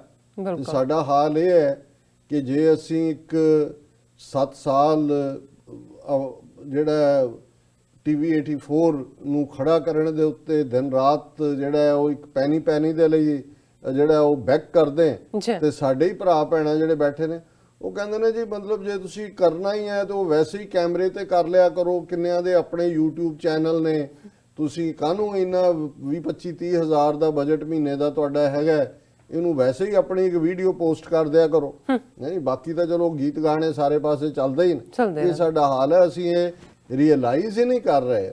ਔਰ ਮੈਂ ਇਹ ਦੁੱਖ ਦੇ ਨਾਲ ਕਹਿੰਦਾ, ਅੱਜ ਵੀ ਇੱਕ ਸੱਜਣ ਨਾਲ ਗੱਲ ਹੋ ਰਹੀ ਸੀ, ਮੈਂ ਕਿਹਾ ਵੀ ਨਹੀਂ ਮੈਂ ਆਪਣੇ ਲੋਕਾਂ ਤੋਂ ਨਿਰਾਸ਼ ਤਾਂ ਨਹੀਂ ਹੈ, ਪਰ ਮੈਨੂੰ ਕਈ ਵਾਰ ਇਹ ਲੱਗਦਾ ਹੈ ਕਿ ਵੀ ਦੁਸ਼ਮਣ ਕਿਸ ਹੱਦ ਤੱਕ ਪਾਵਰਫੁਲ ਹੈ, ਕਿਸ ਹੱਦ ਤੱਕ ਇਹ ਚਾਣਕਿਆ ਪੁੱਤਰ ਨੇ, ਇਹਨਾਂ ਦੇ ਕਿੰਨੇ ਸਾਧਨ ਨੇ ਕਿ ਵੀ ਅਸੀਂ ਇਹਨਾਂ ਦੇ ਉਸ ਕਿਸਮ ਦੇ ਸਫਿਸਟੀਕੇਟ ਵੈਪਨਸ ਦੇ ਸਾਹਮਣੇ ਪਤਾ ਨਹੀਂ ਗੁੱਲੀ ਡੰਡਾ ਹੀ ਖੇਡ ਰਹੇ। ਲੇਕਿਨ ਇਹ ਗੁੱਲੀ ਡੰਡਾ ਵੀ ਜਿਹੜਾ ਹੈ ਉਹ ਇਹਨੂੰ ਜਾਰੀ ਰੱਖਣਾ ਸਾਡੇ ਲਈ ਇੱਕ ਵੱਡੀ ਸਿਰਦਰਦੀ ਬਣਿਆ ਹੋਇਆ ਹੈ ਕਿ ਭਾਈ ਇਹਨੂੰ ਅਸੀਂ ਫਾਈਨੈਂਸ਼ੀਅਲੀ ਕਿਵੇਂ, ਹੁਣ ਅਸੀਂ ਬੈਗਿੰਗ ਬਾਲ ਲੈ ਕੇ ਹਰ ਇੱਕ ਦੇ ਕੋਲ ਜਾ ਕੇ ਕਹੀਏ ਕਿ ਜੀ ਸਾਨੂੰ ਇਹ ਜ਼ਰੂਰ ਦਿਓ, ਹਾਂਜੀ, ਜਾਂ ਇਹਨੂੰ ਤੁਸੀਂ ਚਲਾਣਾ ਹੈ ਜਾਂ ਇਹਨੂੰ ਕਾਇਮ ਰੱਖਣਾ ਹੈ ਕਿ ਨਹੀਂ ਰੱਖਣਾ। ਤੁਸੀਂ ਕਹਿੰਦੇ ਹੋ, ਮੈਂ ਤਾਂ ਹੁਣ ਕਹਿਣਾ ਵੀ ਬੰਦ ਕਰ ਦਿੱਤਾ। ਪਰ ਮੈਨੂੰ ਇੱਕ ਸੱਜਣ ਸਾਡੇ ਸੁਖਵਿੰਦਰ ਸਿੰਘ ਜਿਹੜੇ ਨੇ ਵੌਇਸ ਆਫ ਖਾਲਸਾ ਵਾਲੇ ਨੇ, ਉਹ ਜਦੋਂ ਕਾਲ ਕਰਨਗੇ ਉਹ ਅੱਖਾਂ 'ਚ ਅਥਰੂ ਵਾਂਗ ਉਹ ਕਹਿਣਗੇ ਜੀ ਬੀਬੀ ਜਦੋਂ ਤੁਹਾਡੇ ਸਾਹਮਣੇ ਬੈਠੇ ਉਹ ਕਹਿੰਦੇ ਨੇ ਤੇ ਮੈਨੂੰ ਲੱਗਦਾ ਵੀ ਅਸੀਂ ਕੌਮ ਮਿਲੀਅਨਸ ਦੇ ਘਰ ਲਏ ਔਰ ਉਹਦੇ 'ਚ ਸਾਡੇ ਪਾਕਿਸਤਾਨੀ ਭਰਾ ਭੈਣਾਂ ਵੀ ਸ਼ਾਮਲ ਨੇ। ਜੇ ਲੱਗਦਾ ਕਿਸੇ ਨੂੰ ਕਿ ਵੀ ਜਿਸ ਕਿਸਮ ਦਾ ਦੁਸ਼ਮਣ ਹੈ ਉਹਨੂੰ ਚੈਲੰਜ, ਅਸੀਂ ਤਾਂ ਬਿਨਾਂ ਕਿਸੇ ਦੀ ਰਵਾਦਾਰੀ ਦੇ ISI ਦੇ ਏਜੰਟ ਵੀ ਬਣੇ ਹੋਏ ਹੈ, ਦੂਜੇ ਵੀ ਬਣਾਇਆ ਹੋਇਆ ਸਾਡੇ ਦੁਸ਼ਮਣ ਨੇ, ਪਰ ਸਾਡੇ ਲਈ ਇੱਕ ਉਹ ਟੀਵੀ ਚੈਨਲ ਜਿਹੜਾ ਕਿ ਐਕਸਕਲੂਸਿਵਲੀ ਇਸ ਦੁਸ਼ਮਣ ਦੀ ਅੱਖ 'ਚ ਅੱਖ ਪਾ ਕੇ ਉਹਨੂੰ ਚੈਲੰਜ ਕਰਦਾ ਹੈ, ਉਹਨੂੰ ਖੜਾ ਰੱਖਣਾ ਜਿਹੜਾ ਜਾਂ ਉਹਨੂੰ ਚੱਲਦਾ ਰੱਖਣਾ, ਉਹ ਸਾਡੇ ਦਾ ਬੜਾ ਵੱਡਾ ਭਾਰ ਬਣਿਆ ਹੋਇਆ। ਔਰ ਇਹੀ ਹਾਲ ਗੁਰਦੁਆਰਿਆਂ 'ਚ ਗੁਰੂ ਨਾਨਕ ਸਾਹਿਬ ਦੇ ਪ੍ਰਕਾਸ਼ ਪੁਰਬ ਮੌਕੇ 2 ਮੇਜਰ ਪ੍ਰੋਗਰਾਮਾਂ 'ਚ ਅਸੀਂ ਗਏ, ਔਰ ਮੈਂ ਡਾਕਟਰ ਰਣਜੀਤ ਸਿੰਘ ਹੋਰਾਂ ਨੂੰ ਕਹਿ ਰਿਹਾ ਸੀ, ਮੈਂ ਕਿਹਾ ਜੀ ਇਹ ਹੁਣ ਜਿਹਨਾਂ ਲੋਕਾਂ ਦੇ ਹੱਥ 'ਚ ਕੰਟਰੋਲ ਹੈ, ਜਿਹਨਾਂ ਲੋਕਾਂ ਦੇ ਕੋਲ ਫੰਡਸ ਨੇ, ਜਿਹਨਾਂ ਲੋਕਾਂ ਦੇ ਕੋਲ ਪਾਵਰ ਹੈ, ਮੈਂ ਕਿਹਾ ਇਹਨਾਂ ਦੀਆਂ ਅੱਖਾਂ 'ਚ ਤਾਂ ਸੂਰ ਦਾ ਵਾਲ ਹੈ। ਤੁਸੀਂ ਦੇਖੋ ਤੁਹਾਨੂੰ ਨਜ਼ਰ ਆ ਰਿਹਾ ਹੁੰਦਾ ਕਿ ਵੀ ਇਹ ਫਰੀडम ਏਜੰਡੇ ਦੀ ਥਾਂ ਤੇ ਇਹਨਾਂ ਨੂੰ ਵੀ ਇਹ ਵੀ ਢੋਲਕੀਆਂ ਛੈਣੇ ਚੱਲੇ ਰਹਿਣ, ਲੋਕਾਂ ਦੇ ਹਲਵੇ ਮਾਂਡੇ, ਤੁਸੀਂ ਦੱਸੋ ਜੀ ਉੱਥੇ ਪੀਜ਼ਾ ਸਰਵ ਹੋਇਆ, ਉੱਥੇ 버ਗਰ ਹੋਇਆ, ਉੱਥੇ ਫਲਾਣਾ ਲੰਗਰ ਲੱਗਾ, ਉੱਥੇ ਦੂਜਾ ਲੱਗਾ, ਅਖੰਡ ਪਾਠ ਲਾਓ, ਤੁਸੀਂ ਗੋਲਕ ਗਿਣੋ, ਘਰਾਂ ਨੂੰ ਜਾਓ, ਇਸੇ ਕੰਮ ਤੇ ਰਹੋ, ਤੁਹਾਨੂੰ ਨਜ਼ਰ ਹੀ ਨਹੀਂ ਆਉਂਦਾ, ਭੁੱਲੇ ਹੋਏ ਨੇ। ਇਹੀ ਹਾਲ ਉਹਨਾਂ ਕਸ਼ਮੀਰ ਦੇ ਮੁੱਦੇ ਤੇ ਅੱਜ 101ਵਾਂ ਦਿਨ ਹੈ, ਔਰ ਮੈਂ ਇਹ ਦੇਖ ਰਿਹਾ ਵੀ ਪਿਛਲੇ ਆਲਮੋਸਟ 2-3 ਵੀਕ ਤੋਂ ਸਾਡੀ ਬਹੁਤ ਘੱਟ ਵਿਊਅਰ ਹੁੰਦੇ ਨੇ ਜਿਹੜਾ ਸੈਗਮੈਂਟ ਅਸੀਂ ਕਸ਼ਮੀਰ ਤੇ ਕਰਦੇ। ਹੁਣ ਮਤਲਬ ਇਹ ਹੈ ਵੀ ਜਿਹੜੇ ਈਵਨ ਸਾਡੇ ਪਾਕਿਸਤਾਨੀ ਭੈਣ ਭਰਾ ਨੇ, ਕਸ਼ਮੀਰੀ ਨੇ ਜਾਂ ਆਪਣੇ ਨੇ, ਉਹਨਾਂ ਨੂੰ ਕਸ਼ਮੀਰ ਫ੍ਰੀ ਹੋ ਗਿਆ, ਲਿਬਰੇਟ ਹੋ ਗਿਆ। ਦੇਖੋ ਜੇ ਸਾਨੂੰ ਮਤਲਬ ਇਸ ਲੈਵਲ ਦੇ ਉੱਤੇ ਅਸੀਂ ਚਟਪਟੀਆਂ ਗੱਲਾਂ ਹੀ ਚਾਰ, ਕੋਈ ਤੁਸੀਂ ਇੱਕ ਸੈਂਸੇਸ਼ਨਲ ਹੈਡਿੰਗ ਦੇ ਦਿਓ ਕਿਸੇ ਵੀਡੀਓ ਦਾ, ਜਿਹਦੇ ਕੰਟੈਂਟ ਉਹਦਾ ਨਾ ਹੋਏ, ਉਹਦੇ ਤੇ 10 ਗੁਣਾ ਵਿਊਅਰ ਆਏ ਹੁੰਦੇ ਨੇ ਉਤੋਂ ਹੈਡਿੰਗ ਪੜ੍ਹ ਕੇ, ਔਰ ਉਸ ਕਿਸਮ ਦਾ ਤੁਸੀਂ ਕੋਈ ਸੀਰੀਅਸ ਗੁਫ਼ਤਗੂ ਕਰਦੇ ਹੋ, ਕਿਸੇ ਦਰਦ ਦੀ ਗੱਲ ਕਰਦੇ ਹੋ, ਪੇਨ ਦੀ ਗੱਲ ਕਰਦੇ ਹੋ, ਉਹ ਨਹੀਂ ਹੈ। ਤੁਸੀਂ ਚੁਟਕਲਿਆਂ ਦੇ ਔਰ ਦੂਸਰਿਆਂ ਵਾਲਿਆਂ ਦੇ ਦੇਖ ਲਓ, ਉਹ ਆਪਣੇ ਬੈਠੇ ਹੀ ਜਿਹੜੇ ਨੇ ਆਪਣਾ ਸੌਦਾ ਵੇਚ ਰਹੇ ਨੇ। ਸੋ ਜਦੋਂ ਇਸ ਲੈਵਲ ਤੇ, ਔਰ ਇਹ ਮੈਂ ਜਦੋਂ ਖਬਰ ਦੇਖੀ, ਹਾਲਾਂਕਿ ਉਸ ਤੋਂ ਪਹਿਲਾਂ BBC ਦੀਆਂ ਰਿਸਰਚ ਸਟੋਰੀਜ਼ ਸੀਗੀਆਂ ਕਿ ਵੀ ਕਿਵੇਂ ਫੇਕ ਨਿਊਜ਼ ਹੈ, ਉਹਨਾਂ ਨੇ ਤਾਂ ਇੱਕ ਪੂਰੀ ਟੀਮ ਬਣਾਈ ਹੋਈ ਹੈ, ਜਦੋਂ ਉੱਥੋਂ ਕੋਈ ਖਬਰ ਆਉਂਦੀ ਹੈ ਉਹ ਉਹਨੂੰ ਦੇਖਦੇ ਨੇ, ਇਨਵੈਸਟੀਗੇਟ ਵੈਦਰ ਫੇਕ। ਬਟ 65 ਦੇਸ਼ਾਂ ਦੇ ਵਿੱਚ ਬੈਠ ਕੇ 265 ਇਸ ਲੈਵਲ ਦੇ ਪੋਰਟਲ, NGOs, ਥਿੰਕ ਟੈਂਕ ਚਲਾ ਰਹੇ ਨੇ, ਅਸੀਂ ਇਹਦਾ ਕੀ ਕਾਊਂਟਰ, ਔਰ ਉਹਦਾ ਜਿਹੜਾ ਸਾਰੇ ਦਾ ਕਿ ਪਾਕਿਸਤਾਨ ਨੂੰ ਕਿਵੇਂ ਨੇਗੇਟ ਕਰਨਾ ਹੈ, ਮਿਸ ਇਨਫੋਰਮੇਸ਼ਨ, ਕਸ਼ਮੀਰ, ਮਾਈਨੋਰਿਟੀਜ਼।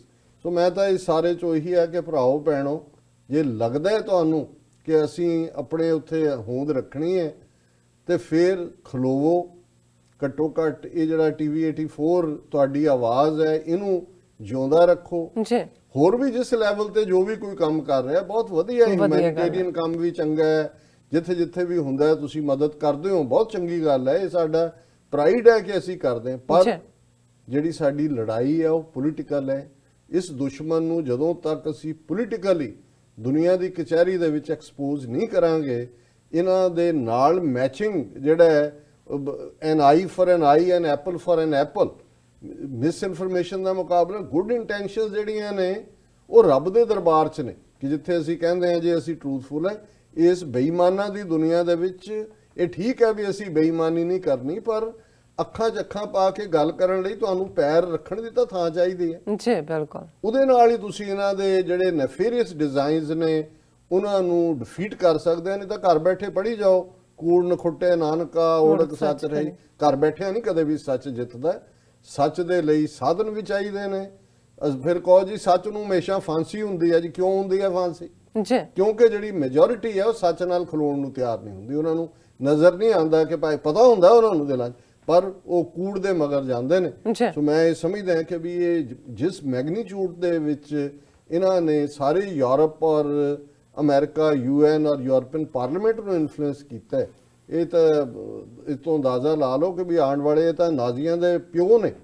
ਨਾਜ਼ੀਆਂ ਦਾ ਤਾਂ ਇੱਕ ਪ੍ਰੋਪੇਗੈਂਡਾ ਮਿਨਿਸਟਰ ਸੀ, ਇੱਕ ਉੱਥੇ ਆਪਣਾ ਉਹਨਾਂ ਜ਼ਮਾਨੇ ਅਖਬਾਰ ਨਿਕਾਲ ਲਓ ਸੀ, ਇਹ ਤਾਂ ਪਹੁੰਚ ਗਏ ਨੇ ਹਰ ਫੋਰਮ ਦੇ ਉੱਤੇ। ਜੀ ਡਾਕਟਰ ਸਾਹਿਬ, ਤੁਹਾਡਾ ਬਹੁਤ ਬਹੁਤ ਸ਼ੁਕਰੀਆ, ਤੁਸੀਂ ਇਸ ਸਭ ਦੀ ਜਾਣਕਾਰੀ ਸਾਡੇ ਦਰਸ਼ਕਾਂ ਨਾਲ ਸਾਂਝੀ ਕੀਤੀ ਹੈ। ਲੈਣੇ ਬ੍ਰੇਕ ਤੋਂ ਪਹਿਲਾਂ ਅਸੀਂ ਆਪਣੇ ਦਰਸ਼ਕਾਂ ਤੇ ਸਰੋਤਿਆਂ ਨੂੰ ਅਪੀਲ ਤੇ ਬੇਨਤੀ ਕਰਦੀ ਹਾਂ ਵਿਊਅਰਸ, ਜਿਸ ਤਰ੍ਹਾਂ ਕਿ ਤੁਸੀਂ ਜਾਣਦੇ ਹੋ ਕਿ TV 84 ਇੱਕ ਪੰਥਕ ਚੈਨਲ ਹੈ। TV 84 ਸਿੱਖਾਂ, ਕਸ਼ਮੀਰੀਆਂ ਤੇ ਭਾਰਤ ਦੀਆਂ ਨਾਰਥ ਈਸਟ ਸਟੇਟਾਂ ਦੇ ਲੋਕਾਂ ਦੇ ਸਵੈ-ਨਿਰਣੇ ਦੇ ਹੱਕਾਂ ਦਾ ਹਾਮੀ ਹੈ। ਅਸੀਂ ਚਾਹਾਂਗੇ ਕਿ ਤੁਸੀਂ TV 84 ਦੀ ਚੜ੍ਹਦੀ ਕਲਾ ਲਈ ਵੱਧ ਤੋਂ ਵੱਧ ਡੋਨੇਟ ਕਰੋ। ਡੋਨੇਟ ਕਰਨ ਲਈ ਸਾਡੀ ਵੈਬਸਾਈਟ tv84.tv ਤੇ ਜਾ ਕੇ ਪੇਪਲ ਦੀ ਵਰਤੋਂ ਕਰਕੇ ਵਨ ਟਾਈਮ ਡੋਨੇਟ ਕਰ ਸਕਦੇ ਹੋ, ਮੰਥਲੀ ਡੋਨੇਟ ਵੀ ਕਰ ਸਕਦੇ ਹੋ। ਤੁਸੀਂ TV 84 ਦੇ ਨਾਮ ਤੇ ਚੈੱਕ ਬਣਾ ਕੇ ਸਾਨੂੰ ਮੇਲ ਵੀ ਕਰ ਸਕਦੇ ਹੋ ਸਾਡੇ ਇਸ ਪਤੇ ਤੇ 36-01 37th ਐਵਨਿਊ, ਲੌਂਗ ਆਈਲੈਂਡ ਸਿਟੀ, ਨਿਊਯਾਰਕ 11101 USA, ਜਾਂ ਫਿਰ ਤੁਸੀਂ ਸਾਨੂੰ ਫੋਨ ਰਾਹੀਂ ਵੀ ਸੰਪਰਕ ਕਰ ਸਕਦੇ ਹੋ ਸਾਡੇ ਫੋਨ ਨੰਬਰ ਤੇ 5164060694। Thank you so much viewers. ਵਿਚਾਰਾਂ ਦਾ ਸਿਲਸਿਲਾ ਇਸ ਤਰ੍ਹਾਂ ਚੱਲਦਾ ਰਹੇਗਾ। ਮਿਲਦੇ ਹਾਂ ਛੋਟੇ ਜਿਹੇ ਬ੍ਰੇਕ ਤੋਂ ਬਾਅਦ।